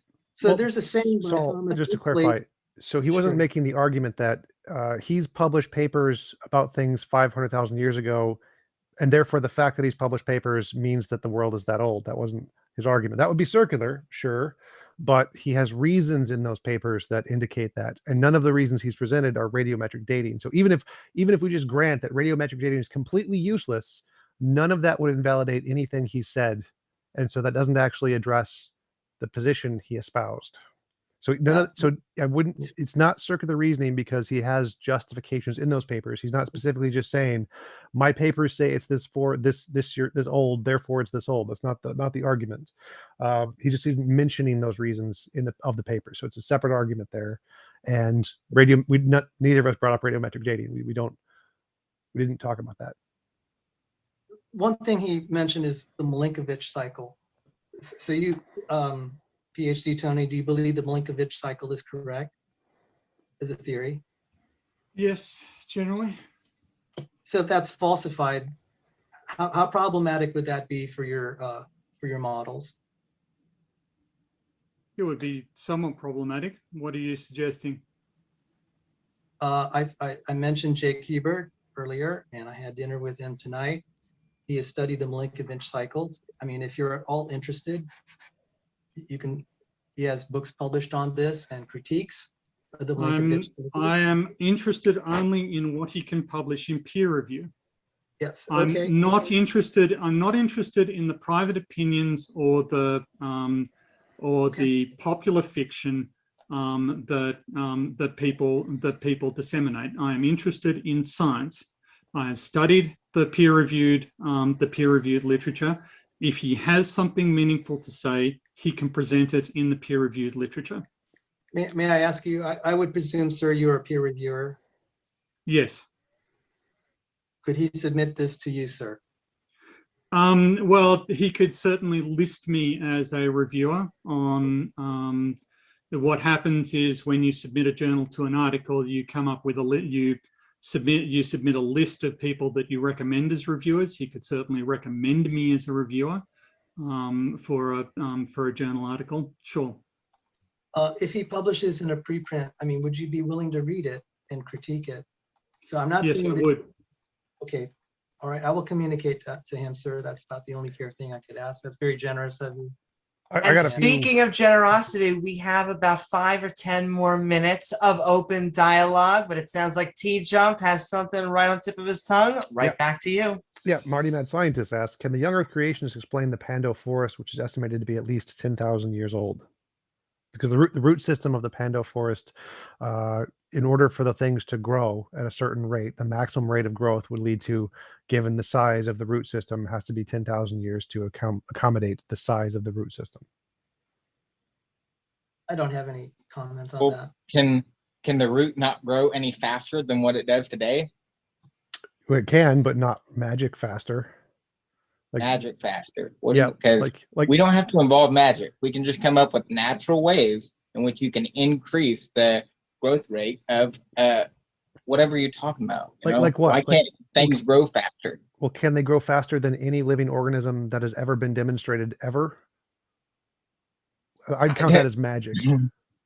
So, and this is a more general problem. There are very large clonal creatures. Pando forest is the largest one we're aware of on land, but there are a couple of very large ones. There's a clonal settlement of Posidonia oceanica in the Mediterranean that covers acres and acres, hundreds of square kilometres. And there's another even larger one off the coast of Western Australia that was discovered recently. So, again, these are clonal animals, clonal plants. They spread out their roots and they put up other things. So the growth rates on these have to be, nothing short of astronomical. Magical. Yeah. No, it's not magic. You don't need magic in order to do it. I guarantee it. See, Well, you I'm have I'm in a the bit. fossil. Look at the Carboniferous era, if you will. Giant insects, giant fern plants, giant trees.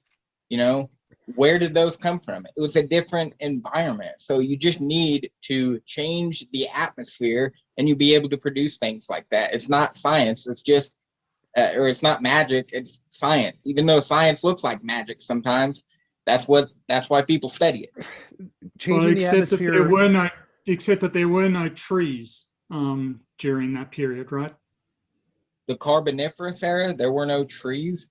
Yeah, There trees are are trees are a fossilized relatively trees that run through multiple seams of coal in the earth. I mean, well, again, that's an anecdote that people claim.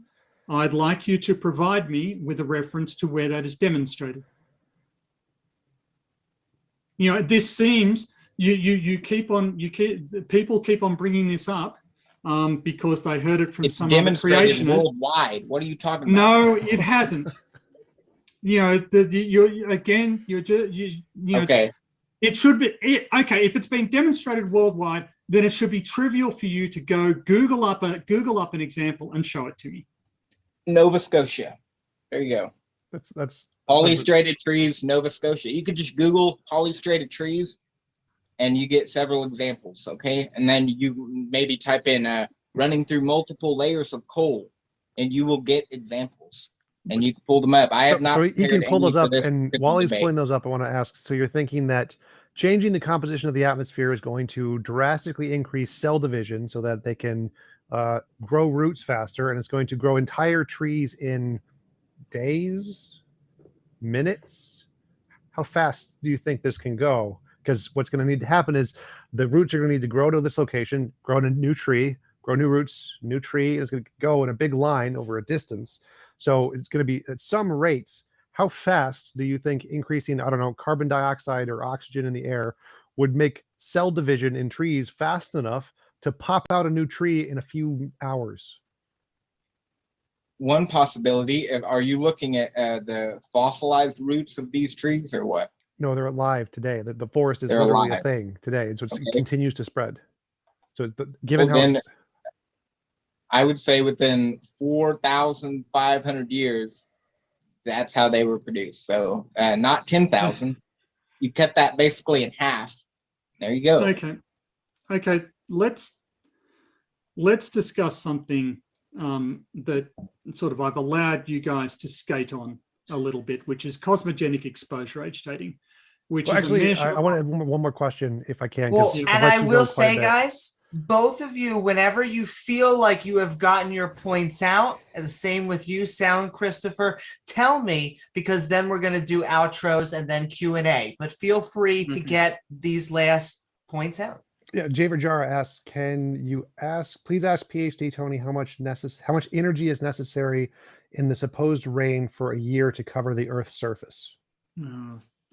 That's an absolutely absurd amount of energy. The amount of latent heat that would be released in that process, it's truly ridiculous. I haven't done the calculations, but it's an absolutely astonishing amount of energy. Not as much as the amount of energy that they require to explain tectonic movements over the past of the same period. But you know, it is nothing short of physical absurd to suggest that these physical processes are even possible.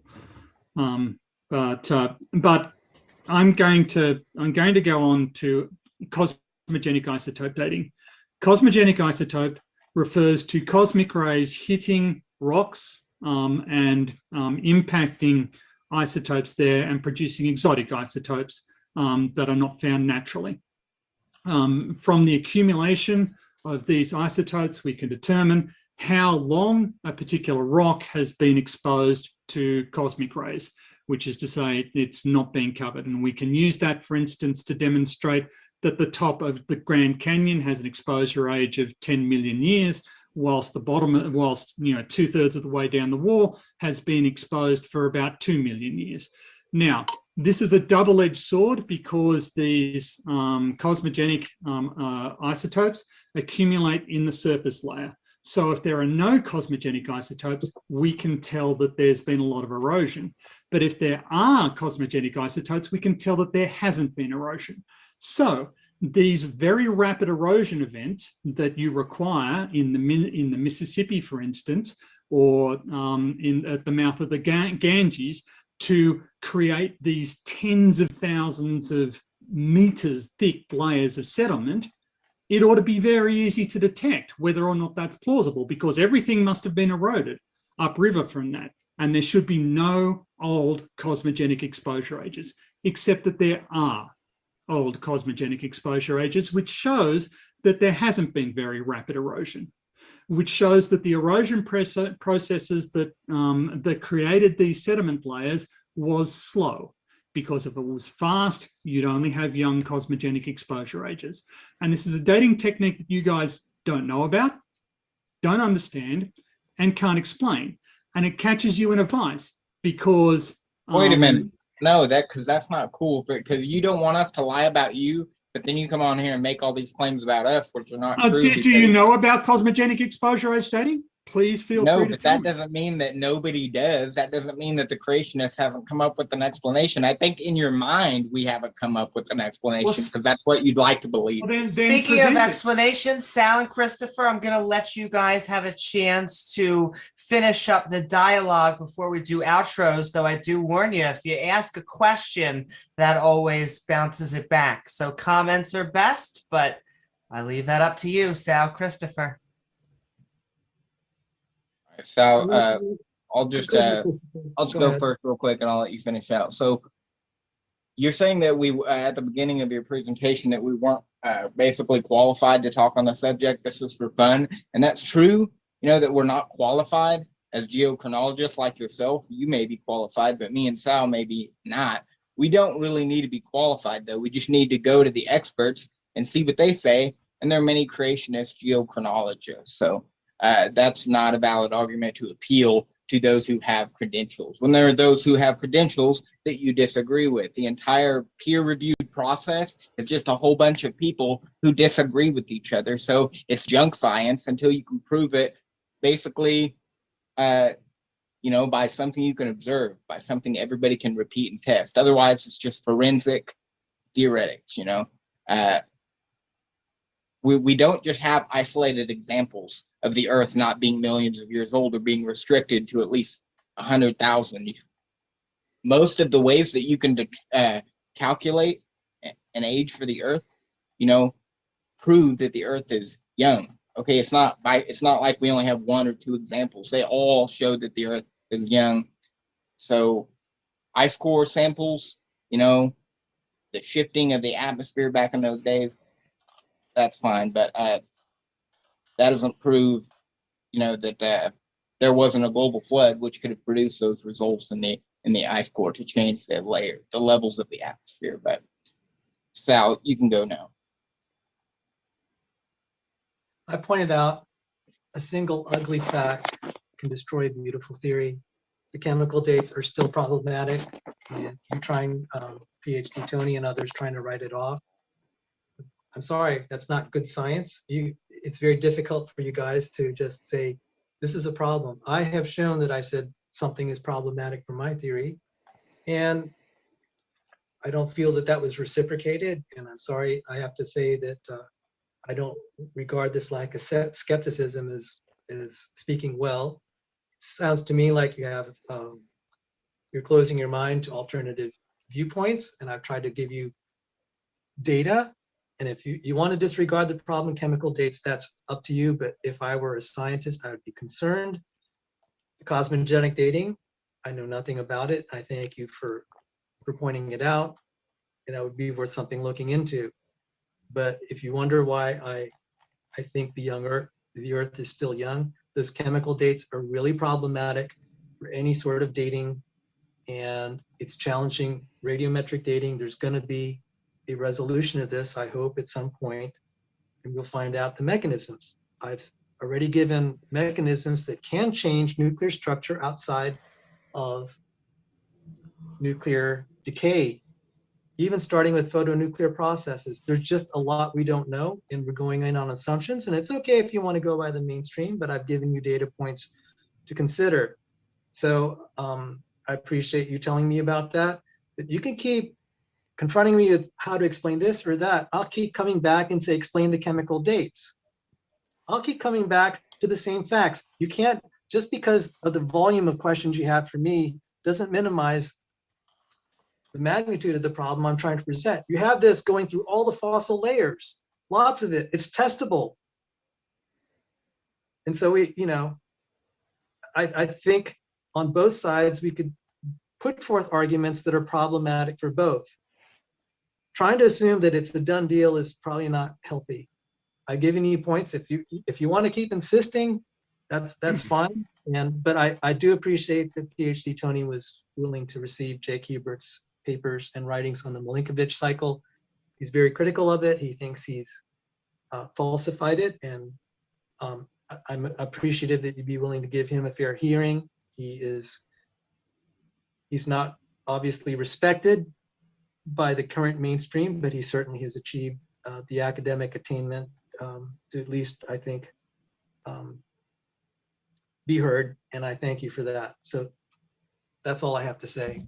Woo-hoo. Thank you so very much, Sal. And with that, it's going to conclude our open dialogue. In a second, we are going to start our Q&A round. So keep on tagging me in chat at Amy Newman, or send in those super chats to give you priority. But I am going to hand it over to the negative side to tell us your final thoughts on the subject and what you got going on. After you, TJump. Sure. I think that was not very productive, but okay. Il Hager wants me to say just Joshua for some reason. I don't know why. I'll go with that, and I'll hand it over to Tony. Okay, so again, I did point out that if you're not an expert, one of the ways you can tell junk science from real science is whether or not it has practical applications. And geochronology does have practical applications. It is used in industry.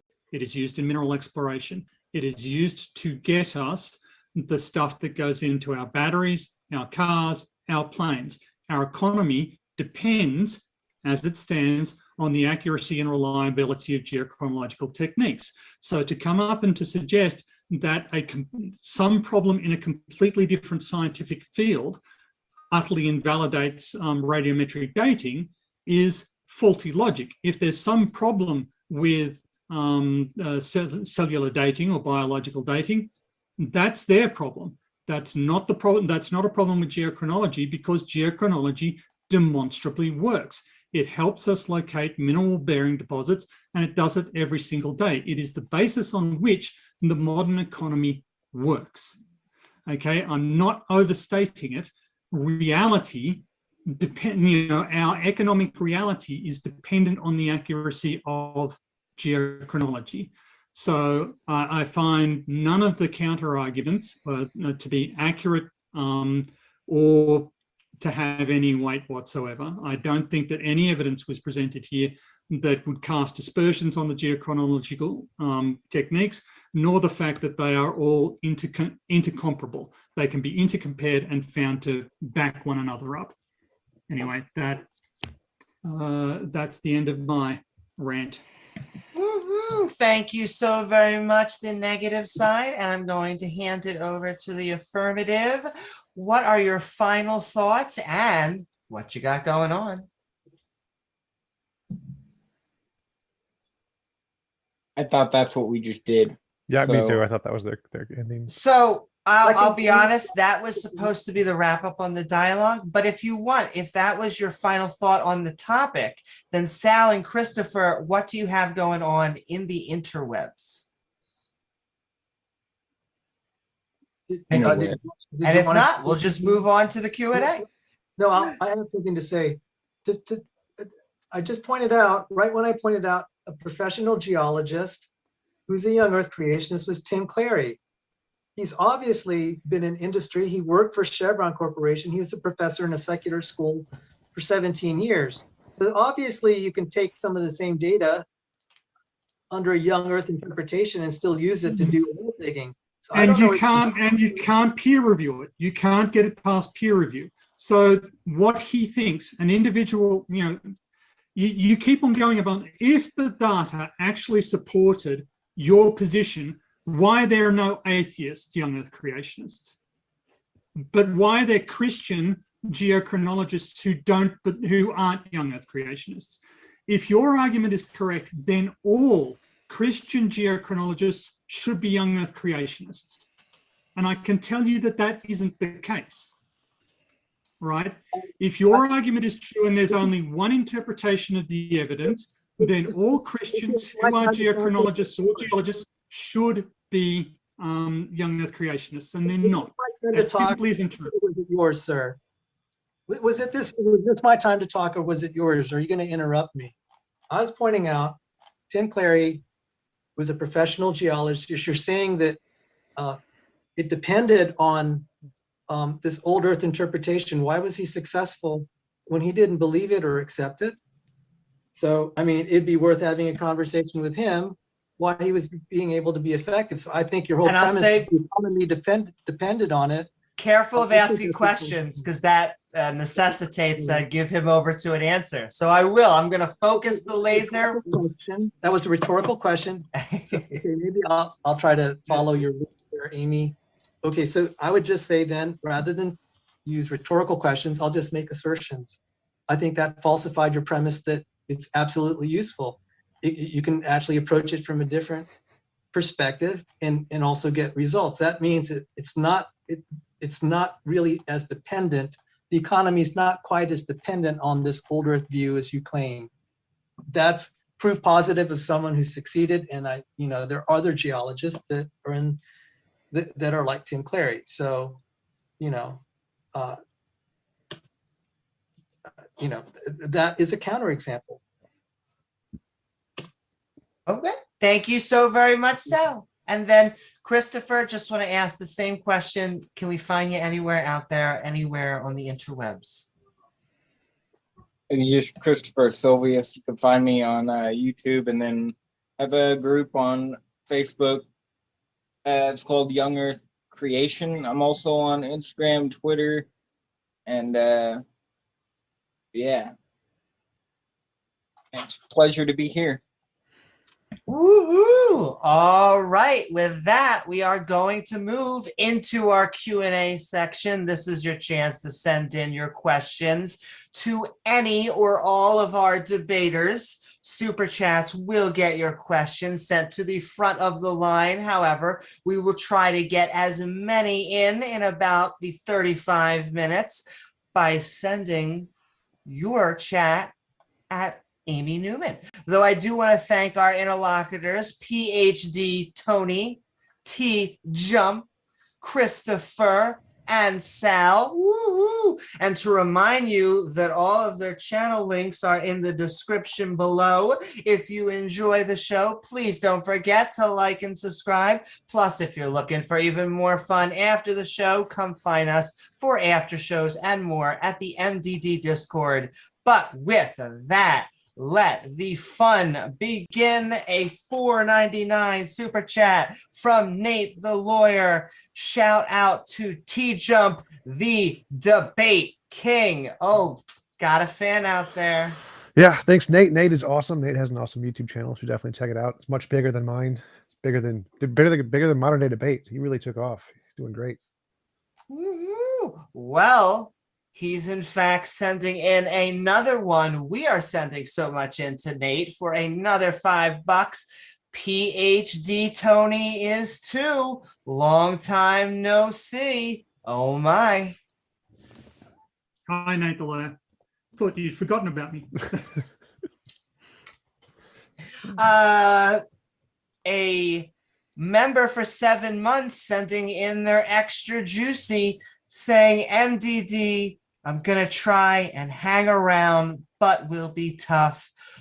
Eddie just sent in so much love. Another fantastic podcast, the Brute Facts podcast. And we're moving along. $5 super chat from Bitter Truth.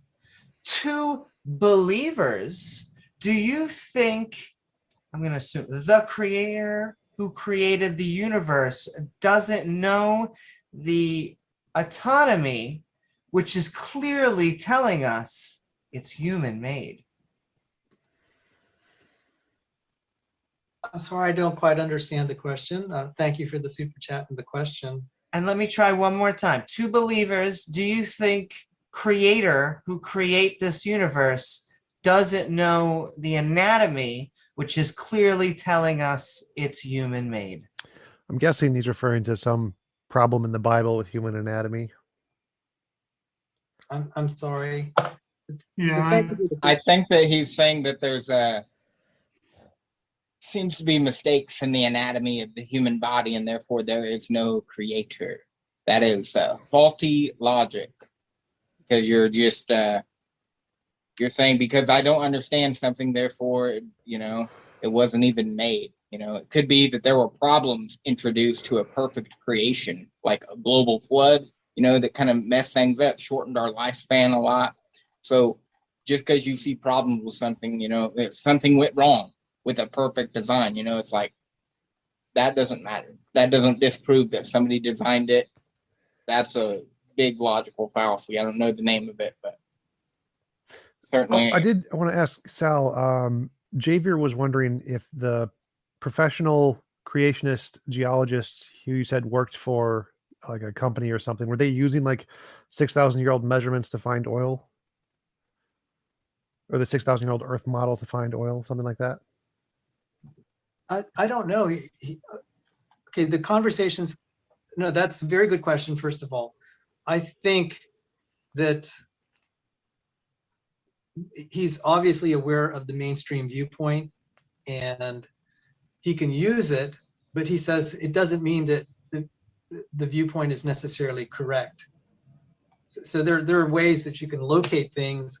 How it actually got there, it could be different, but as long as it had the certain characteristics that he needed, that's really all that mattered for searching petroleum. So you don't have to assume that it's old. You just have to assume that when you have certain conditions, it's going to help you find oil. It doesn't matter what happened in the past. What you're doing, what you're detecting, are the materials in the present, and that's guiding you. Okay. It doesn't matter how it got there, because what you're exploring oil, you're exploring it in the present. You're throwing a model on there of how it may have evolved in the past. The fundamental thing is you have the criteria for determining where to find it based on what's physically there in the present. How it got there in the past may not be all that relevant. So I think this is. if I may just complete. Sorry, I thought you were finished, Sal. My apologies. I'm sorry. Yeah, I'm a little slow talker. That's not your fault. So to answer the Javier's question, I think he would, he could have just as well gone one way or the other, even, despite his personal belief. I don't think that he actually used as far as I know, he never mentioned that he used one model or the other. It was mostly, as I said, using what is in the present and what works. Go ahead. So Tony. if Thank I you. may, Yeah. this is a fundamental dichotomy, right? So what your young Earth creationist geologist friend is basically saying is all the evidence is consistent with an old Earth, but I believe the Earth was made 6,000 years ago. So I believe the Earth was made 6,000 years ago, but I believe the observational evidence indicates that it's older. And that is a perfectly valid religious position, okay? That is a perfectly valid religious position to adopt, okay? That is the one instance of young Earth creationism that I will accept. But as soon as you come out and you say the physical evidence suggests that the Earth is older, is 6,000 years old and no more, you're wrong. You are just incorrect, and you are misleading people by publicly declaiming that. You can say the Earth is 6,000 years old, it just looks older. Everything just looks older than that. That's fine. Go for it. And I wish you every happiness in your religion. This isn't an atheist versus theist debate. I'm not saying that you have no right to believe that. What you don't have a right to do is misinterpret the observational evidence, which the radiometric dating forms a part of. Anyway. And thank you, PhD Tony. And Sarah, Christopher, the comment was for you guys. So a quick ending, if you want. So it's like we don't have the right to misinterpret something. Like, then you don't have the right to do science because you're going to misinterpret things when you do science. So that's crazy. No, what I'm saying is that you don't have a right to educate people in something that is demonstrably false. If I educate somebody, if I educate somebody and I turn out to be wrong, then it is my responsibility to say so and to make up for it. And that is indeed how science works. People who make mistakes have to admit their mistakes and they have to concede them. Well, they don't have to, but the rest of science will move on without them if they don't. But you have made it clear you're not an expert in any of the technical fields under discussion, but you feel free to try and discredit observational evidence that you have no technical understanding of or ability to interpret instantly. I hope that is the ending, because I will say questions necessitate going back and forth. So we are going to move forward, sending love. Would that be all right? It's technically, you technically have your final, but I warn you, Sal, if you ask a question, it means giving the ball back. So, okay, thank you for that pointer, and I may make a mistake. I feel that Tony was putting words in Tim Clary's mouth, and I respect that sometimes you have to interpolate. So do I. The way to settle this is to have an interview with Tim Clary, and we could talk about his views and how he deals with it. I will say that he feels the evidence does refute an old Earth. He deals with all sorts of things in geology, and he has criticized some of the mainstream models. So one way to settle that is I will try to get conversations with him to talk about what you've said. And, I think it'd be great if he could come forward and say, how do you, did you really need the old Earth geochronology? Did you actually have to accept that it's what the theory says? And I'd be interested, and so that's fair. So I wouldn't be too quick to say he's totally ignoring the data and the conclusions. The man needs to speak for himself, and if I misrepresented him, that's on me, and I'd like to resolve that. So if anything has come out of this debate, it'd be having a conversation with Tim Clary. And I'll point out a geologist that taught at my secular school, my alma mater, George Mason, and he's appearing on Modern Day Debate. He is a geologist. He's a young Earth creationist, and that's Professor David McQueen. So thank you very much, Amy. Woohoo, absolutely. And a $2 super chat from Shalice. If dinos come from monkeys, then why still humans? I think that's a flippant comment. All right, and we are moving forward, but thank you so much for the support, Shalice. And from Jamie Russell, what is up? A $2 super chat says Cordova Silvius 2024. Got a fan out there. Thank you, Jamie. I'll be the vice president of Salvador. That'd be awesome. I'm up for it. We have $2 super chat from Brute Facts Podcast. This super chat is for TJump. Once again, another fan out there. Woohoo! $5 super chat from Bitter Truth. Create planet on third day, create sun on fourth day, planet without sun. Don't you think this is error? Let me try and read it without me helping. Create plant on third day, create sun on fourth day, plant without sun. Don't you think this is error? Not sure if they meant to say planet or they really meant plant. No, I don't think that TJump or PhD are theistic evolutionists or atheists. So I don't know if this relates to this, but you can go ahead. So sorry. no, I think this is one reason that people who believe the Bible think the interpretation should be literal, because if it's millions, if the days represent millions of years, and then the sun were created after the plants would be dead. So it had to be closer to a 24, if not literally 24-hour time frame. And so pointing that out is actually, that could actually be a young earther trying to give an interpretation that it has, if the sun came a day after the plants were made, that means this is a 24-hour day, not day age.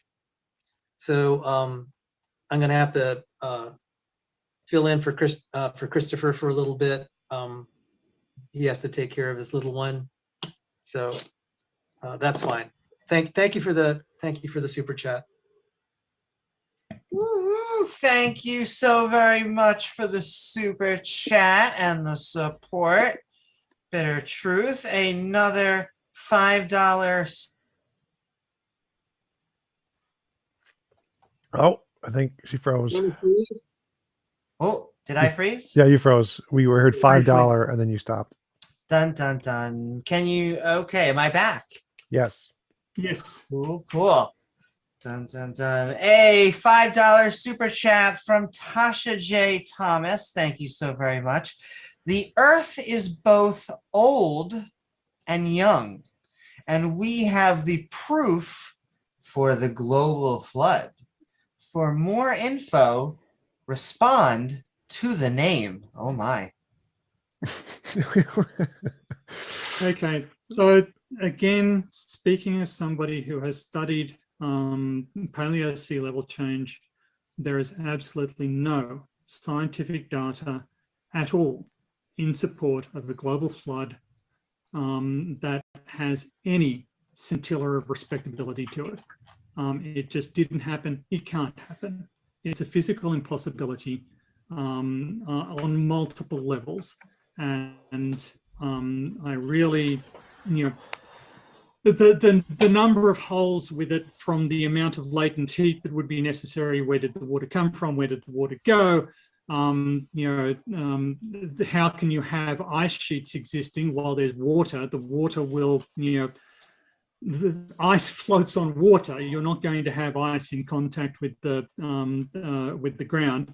What were the koalas eating while they were on this ark for a year and a bit? Because it certainly wasn't eucalyptus leaves, because eucalyptus don't live in the Middle East, so they weren't available to be put on there. What did the koalas eat on their way out from the Middle East to Australia? How did they get across the Wallace Line? All of these questions. It's childish to assert that these bedtime stories are real. There is not a scintilla of evidence, and I cannot believe the willingness of professional scientists to sacrifice every ounce of their scientific integrity in pursuit of what are obviously fables. So Sal said, yes, absolutely. I would like to ask Tony a question. Does he believe in evolutionary theory? Yes, I do, but it's not my academic speciality. To me, you're believing in fables, and so your incredulity toward us, I feel the same toward you. To me, it's one of the dumbest theories, and failing on so many your points. Qualifications in evolutionary biology are? I'm not an evolutionary biologist, for starts. Okay, then your opinion means nothing, doesn't it? So we can go back to the discussion. It does count for something, because an evolutionary biologist said, Jerry Coyne, in science's pecking order, evolutionary biology lurks somewhere near the bottom, far closer to the pseudoscience phrenology than to physics. And I've Again, I don't care what he said if he didn't say it in a peer-reviewed article. All right. So thank you.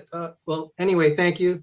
I do appreciate you responding to my question that you believe in fairy tales too. I believe in what you consider to be fairy tales. You believe in something for which there is not a scintilla of evidence. There's a difference.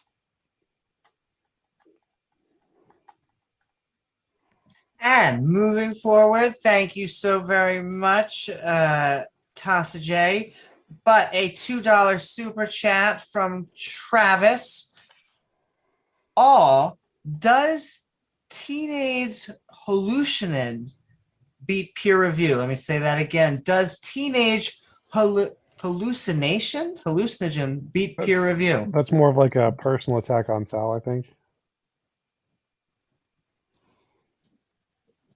So then I'll send it over to Sal. Seems like it's getting spicy. I didn't understand the chat, so thank you for the money.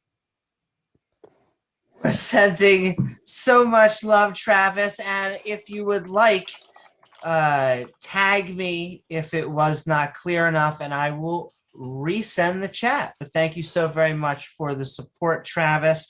Well, I think it was in reference to Sal has told, I think, people that he had an experience of Jesus when he was a teenager or something, and that's saying it was like a hallucination and that needs to be peer reviewed or something. I would like to say that sorry, Sal, I just want to say, I think that it's unfair to attack somebody's religious experience as a hallucination. I think that that's a bit raw, right? We're and this is why I think that setting this up as atheism versus theism, there are plenty of Christians who believe the evidence for an old earth. Being a Christian is not a hallucination, and I think that it's sort of it's poisoning the well to characterize it that way.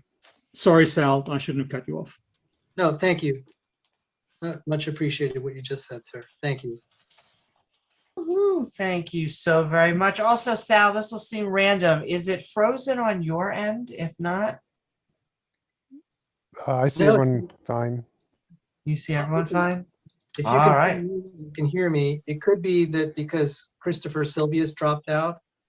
And That may be. everything- All right. Well, The we're second- sending love because we can hear you just fine. What I'm going to do is tee up another $5 super chat from Bitter Truth. At the first, God made heaven and the earth. Well, there was no earth in the beginning of the universe creation. This is, of course, scientific error.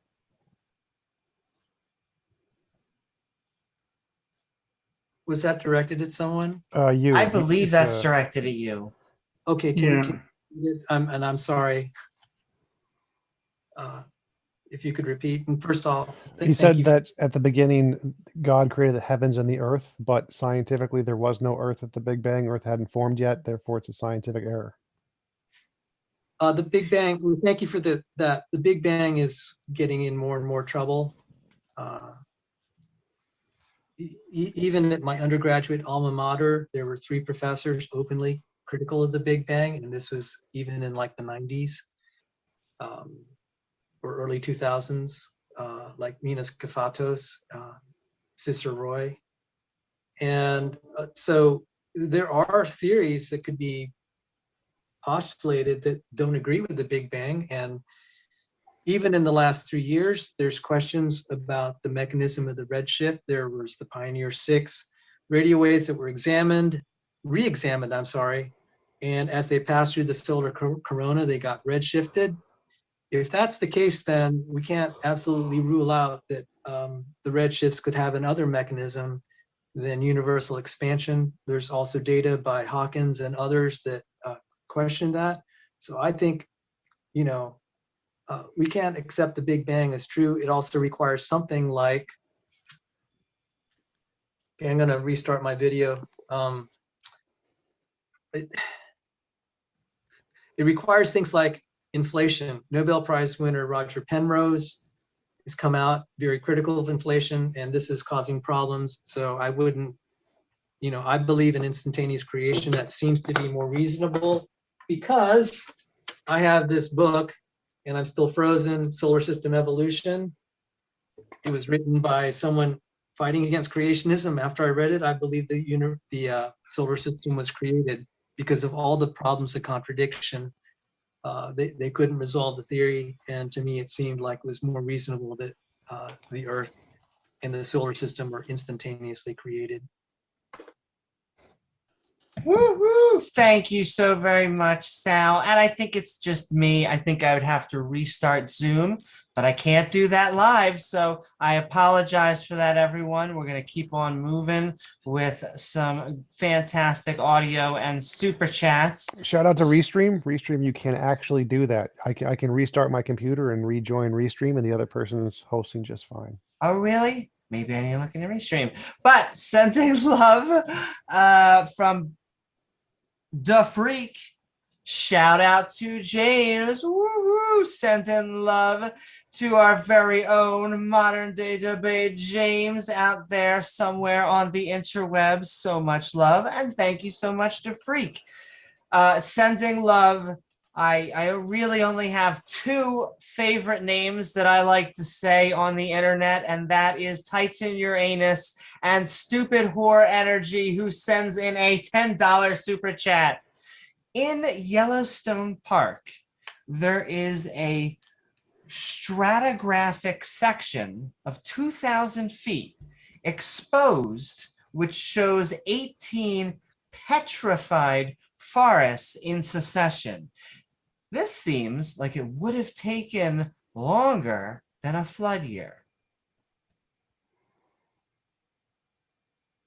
It may well have. What's the time frame? But well, first off, thank you for the question. And who was it from? It was our very own Stupid Whore Energy. Well, Miss Energy, nice to hear from you.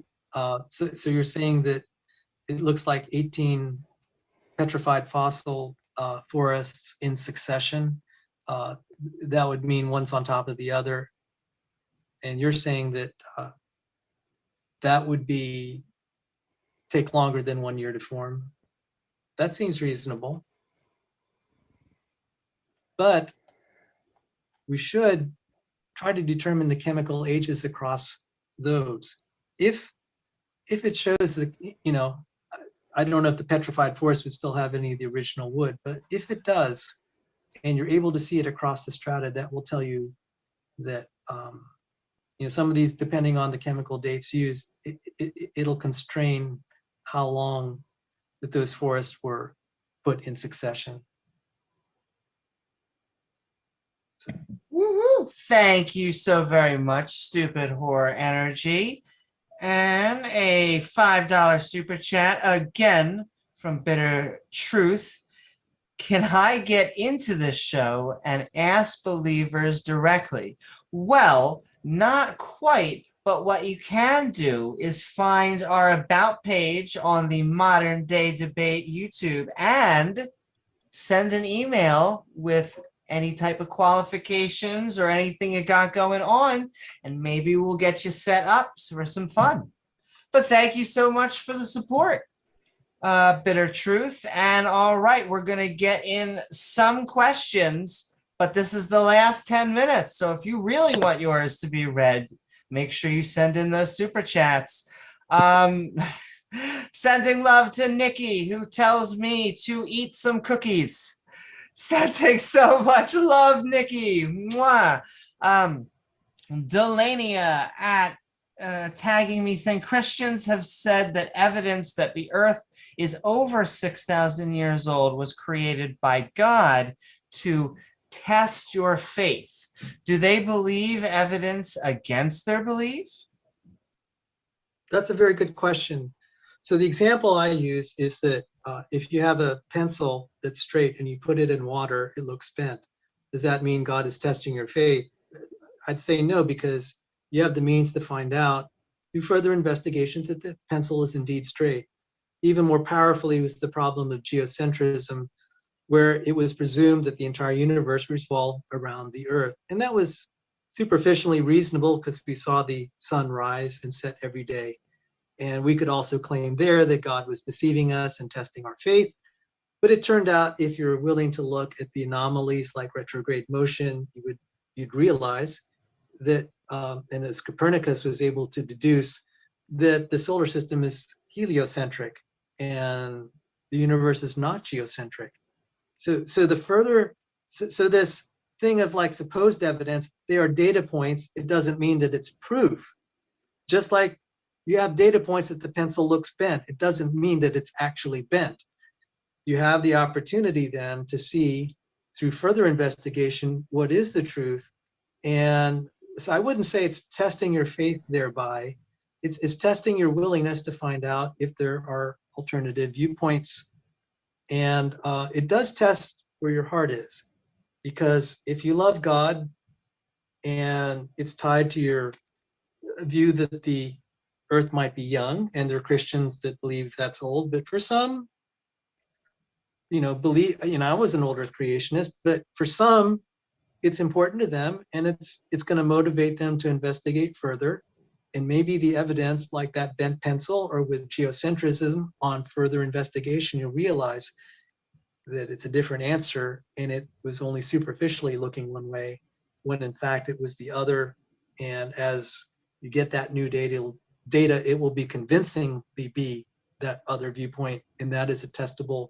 That's more of a qualitative prediction for young earth creationism. I think the data will eventually be vindicating that viewpoint. I've given some of the anomalies that I stated, such as the chemical dates, and a testable prediction is also the decay of the magnetic field. I may not be around to see that prediction come true. This would be not just the magnetic field of the Earth, but also the other planets in the solar system. Woo-hoo. Thank you so very much. Another super chat from the fabulous Stupid Whore Energy, $10. But you see the problem, right, Sal? Each forest shows mature trees before being wiped out with lava. And the lava had to become soil before the next forest could grow. Oh my, Stupid Whore, back for more. Thank you for the super chat. She feels like one of my fans. I think that was an excellent point, Miss Energy, and I don't have a comeback to that except testing the dates. I would presume, for one, if we do find carbon dates, and we know that the carbon dates cannot be like larger than like say 40, 50,000 years. If we find those there, then there has to be another explanation for the succession, and also for the chemical dates. We'll just have to look at it. So, those are data points that would constrain maybe their formation. So maybe they weren't actual growth cycles of separate forests. We don't know, but I think you made an excellent point. I'd like to respond to something that Sal just said. Absolutely, but then he'll have the last word after, but the floor is all yours. Okay. Is Sal aware that carbon-14 can be detected in old samples for two reasons? Well, three main reasons. One, failure to properly clean your sample.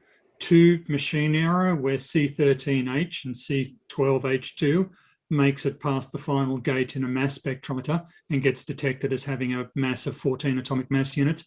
And three, if the sample is near a radioactive source that is emitting neutrons, that can lead to carbon-14 production in the sample. So is he aware that just because you find carbon-14 in a sample doesn't mean that it's young? I am aware of that. I will be having a nuclear engineer on my channel who shares Tony's views to examine that even in more detail. And I am aware of those problems, and I think that's a legitimate objection. I'm not saying that we've actually found it in those trees. I'm just suggesting that those would be worth investigating. It would be interesting to see whatever chemical mechanism we can look at, if we can, if it's even accessible to find out through the stratified trees. If it starts to return young younger dates, that is problematic. We have to re-examine then how those come up with a different set of mechanisms of how we could get that successive petrified forest. I mean, that was, I have to credit Miss Energy. That was a very good objection to my model. So thank you.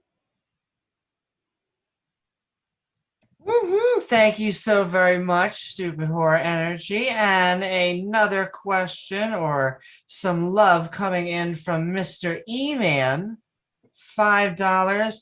Why does science have a consensus and religion does not have a consensus?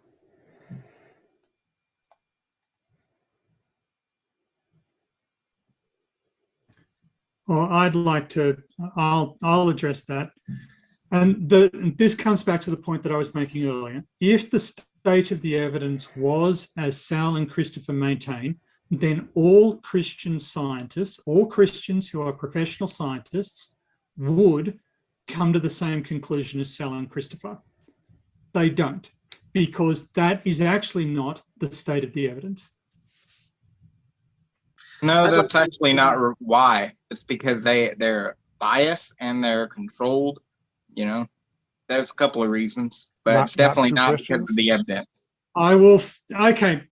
So I mentioned this earlier, but when you come up and you start lying about other people, you are breaking your own religious injunctions. Kindly do not do it. You were lying about me by saying what you just said, so I didn't even mention you in what I was saying. So how did I lie about you? Well, my company, me and Sal here, about how we, what you just said. What lie did I say? Well, oh my God. Help me out here, Sal, because I can't remember what he just said. My brain is not functioning right now. Well, in a second, I'm going to help both of you guys out and go on to the next question. Unless you want to say something. Yes, I did want to say something relevant to the question that was posed. There are many different religions because of the uncertainty. People tend to fill in the ideas with faith. Whereas for operational science, like say electromagnetic theory, geometric optics, there's consensus because you have repeatable experiments. So I'm perfectly fine with, calling that first-rate science. Whenever you can repeat it and predict it and control it, such is the case with applied physics, also known as engineering, or any applied chemistry. With respect to the origins and why Christians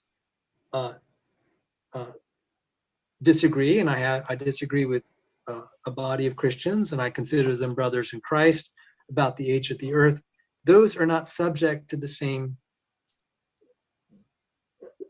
accessibility as experiments we can run in the present day, and we can actually agree on what the outcome was. We're speculating on the past, and therefore I think what we would call origins or historical science, if you would even call it science, is of lower quality. You're going to have a lot more disagreement.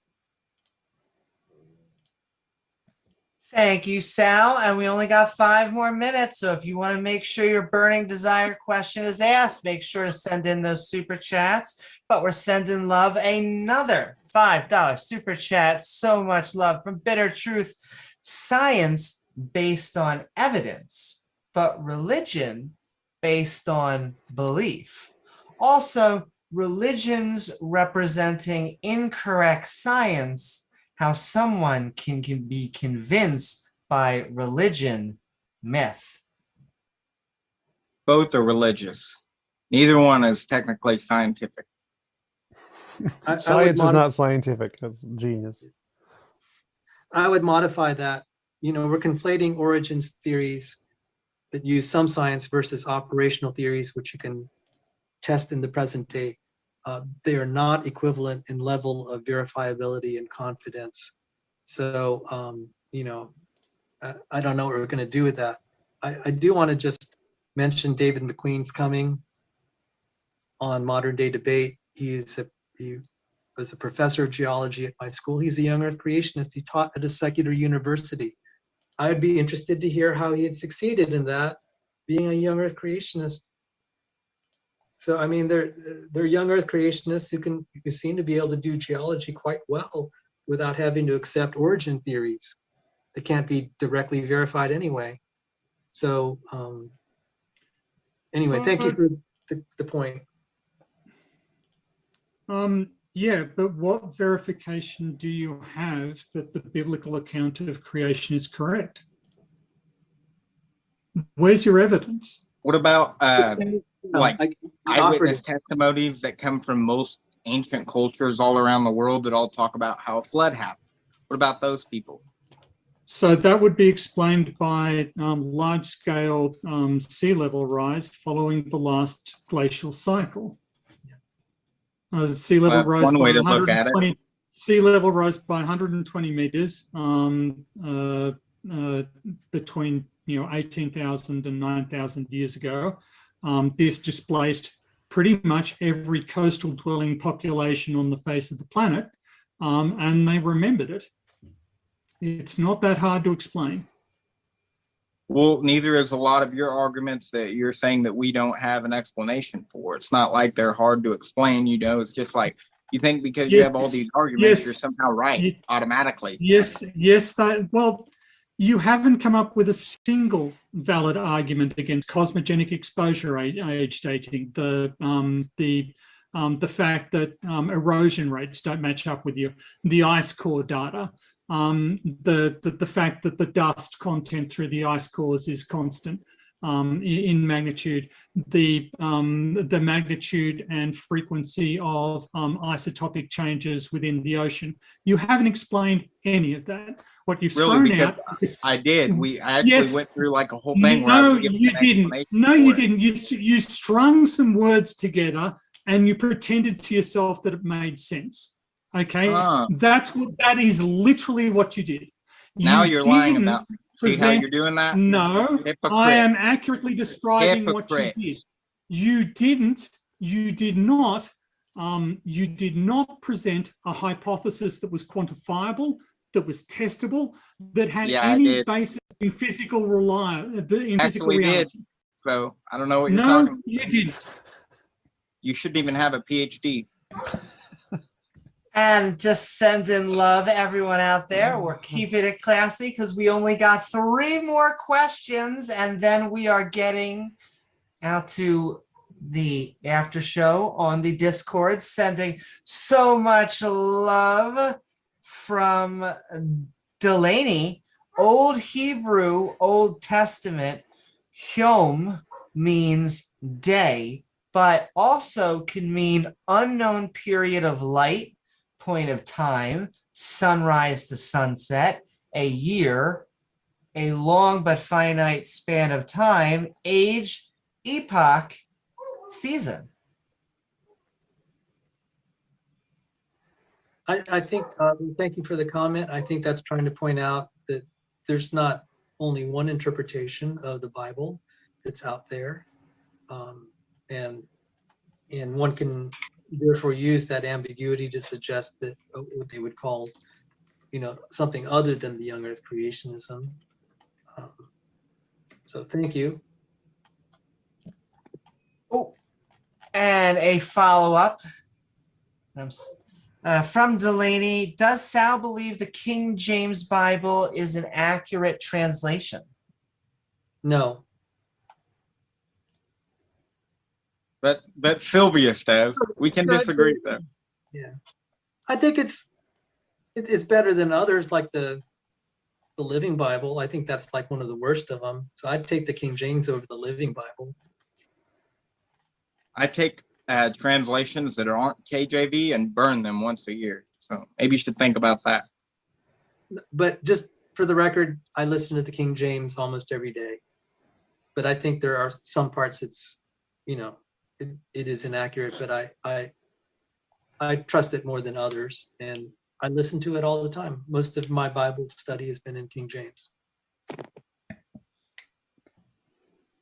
From the Mystery Cook, so Noah's flood covered the 7,000 meter high Mount Everest. There isn't enough water in the water to go 100 meters up Mount Everest. oh, Everest didn't exist then, makes sense, checks out, not. The suggestion, I think that's reasonable. What would have to happen is the mountains would have had to risen very quickly and very high. So the waters could cover the earth, and then later the mountains rose through violent tectonic ability, violent tectonic activity. And I do see like Sullivan Mountain that looks, you have all these folded rocks, and to me that looks like that happened quickly and at a time that it was still unlithified. So it's possible. So that would be the resolution that at least the creationist community would suggest, is the mountains rose very quickly afterward, after the flood had covered the earth.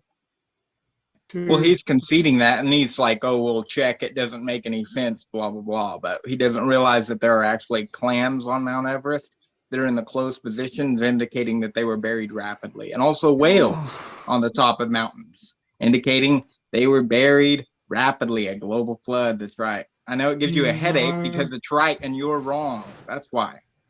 Okay. So now you're just spewing nonsense, and perhaps you should be silent while the adults talk. To address Sal's point, there is no evidence that this is rapid, and your interpretation of what it looks like is literally meaningless because you have zero qualifications in assessing this. The existence of these fossils at elevations is easily explained by the amount of observed uplift that is ongoing as far as tectonic processes are concerned.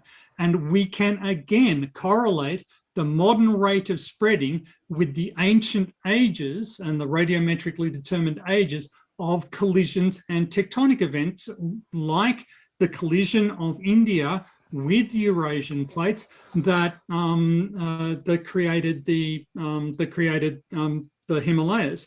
And you'll claim that there were no mountains.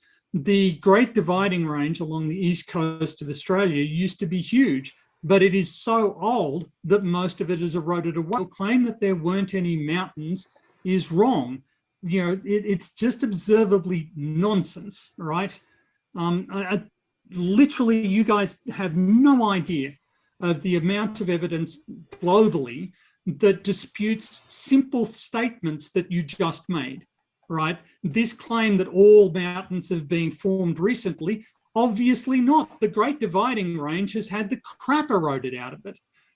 So, you don't get round the basic problems with your scenario by just saying, oh, well, the mountains came up recently. No, we can prove that that didn't happen. We can prove that it's wrong, and we can prove that there were mountains before those mountains.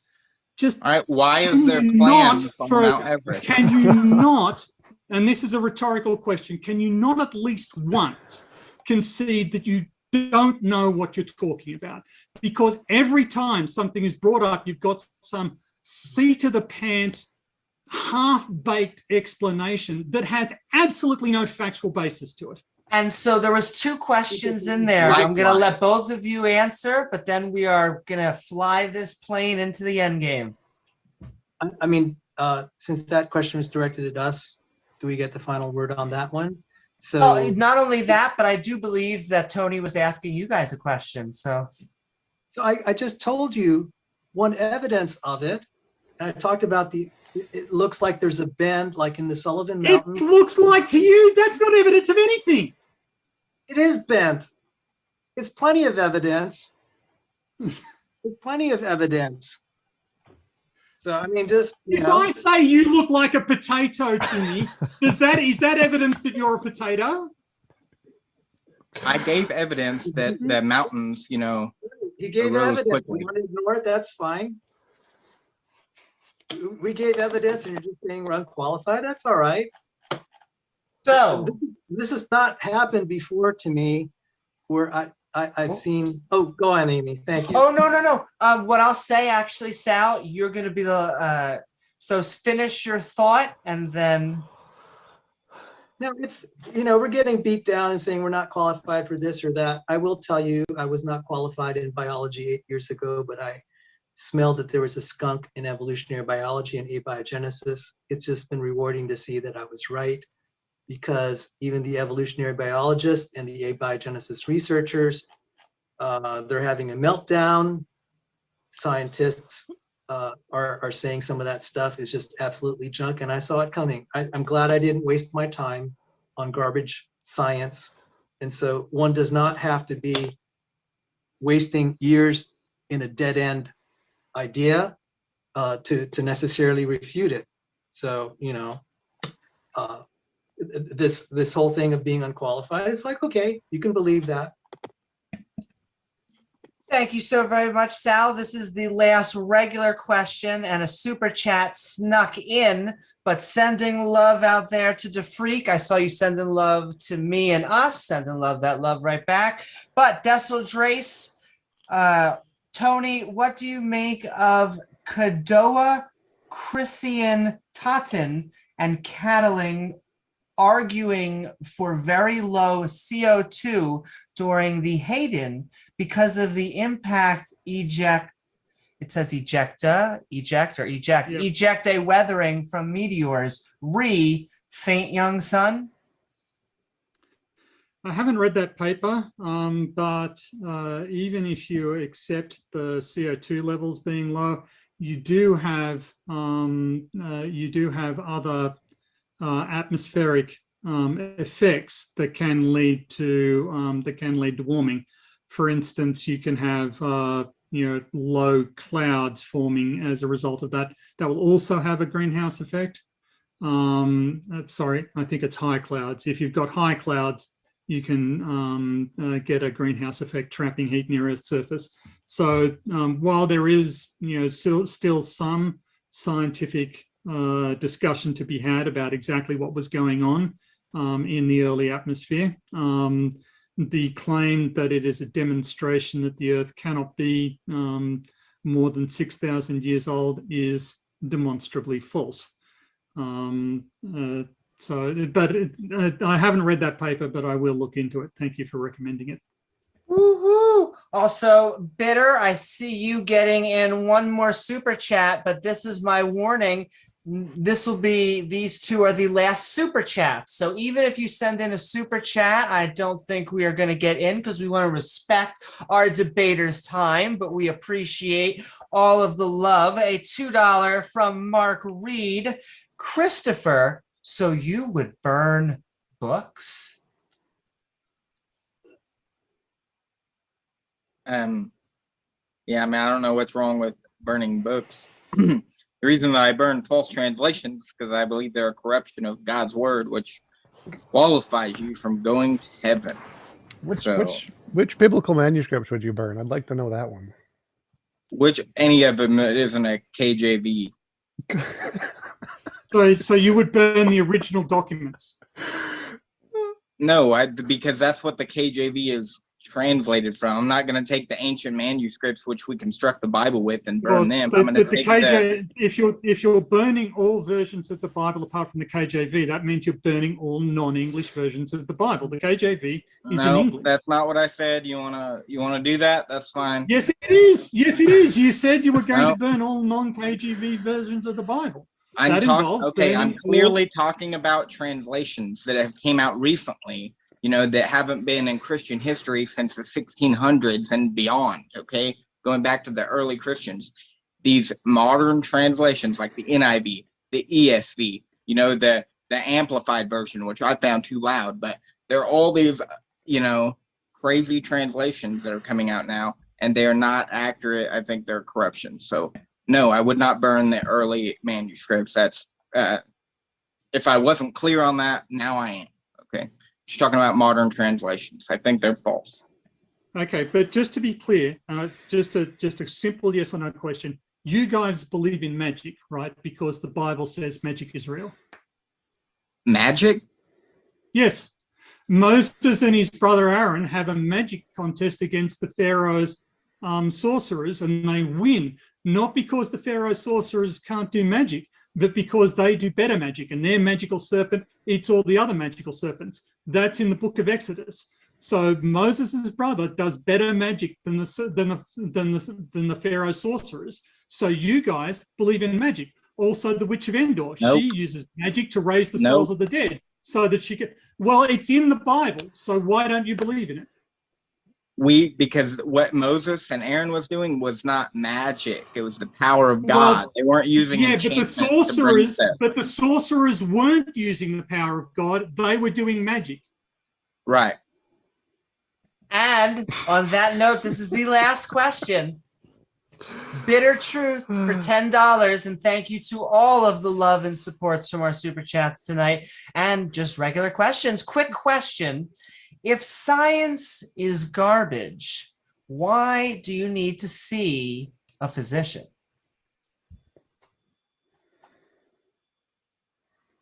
I feel like this attack on creationists because we don't believe in science, we believe in magic. That's what they're trying to trying to say here. That's just dumb though. We Christians have been doing science since since before atheists were doing science. We've been doing it just fine for a long time. So stop it. Atheists existed before Christians, bro. This is a serious question. Do you deny that the book of Exodus describes a magic duel between Moses and Aaron and the sorcerers and the Pharaoh sorcerers? Yes, I deny that. happened? Yep, I deny that. It's not magic. No. Do you deny that incident is described in the Bible? That story you're talking about is a battle of magicians, sorcerers versus men of God, which are not doing nothing of their own power or any enchantment whatsoever. So leaving aside what Moses and Aaron were doing, what were the sorcerers doing? Magic. Okay, so you do believe in magic? Okay, yeah, in that sense, yeah, I do believe magic is possible, certainly. Okay, well, and then so you can't really say that we're defaming you by saying you believe in magic. All right, but I don't want to do magic. That's all I'm saying. I'm not pro magic. I'm not for magic. Well, I'm glad we sorted that out before it developed into a controversy. What about you, Sal? Do you believe that magic is described in the Old Testament?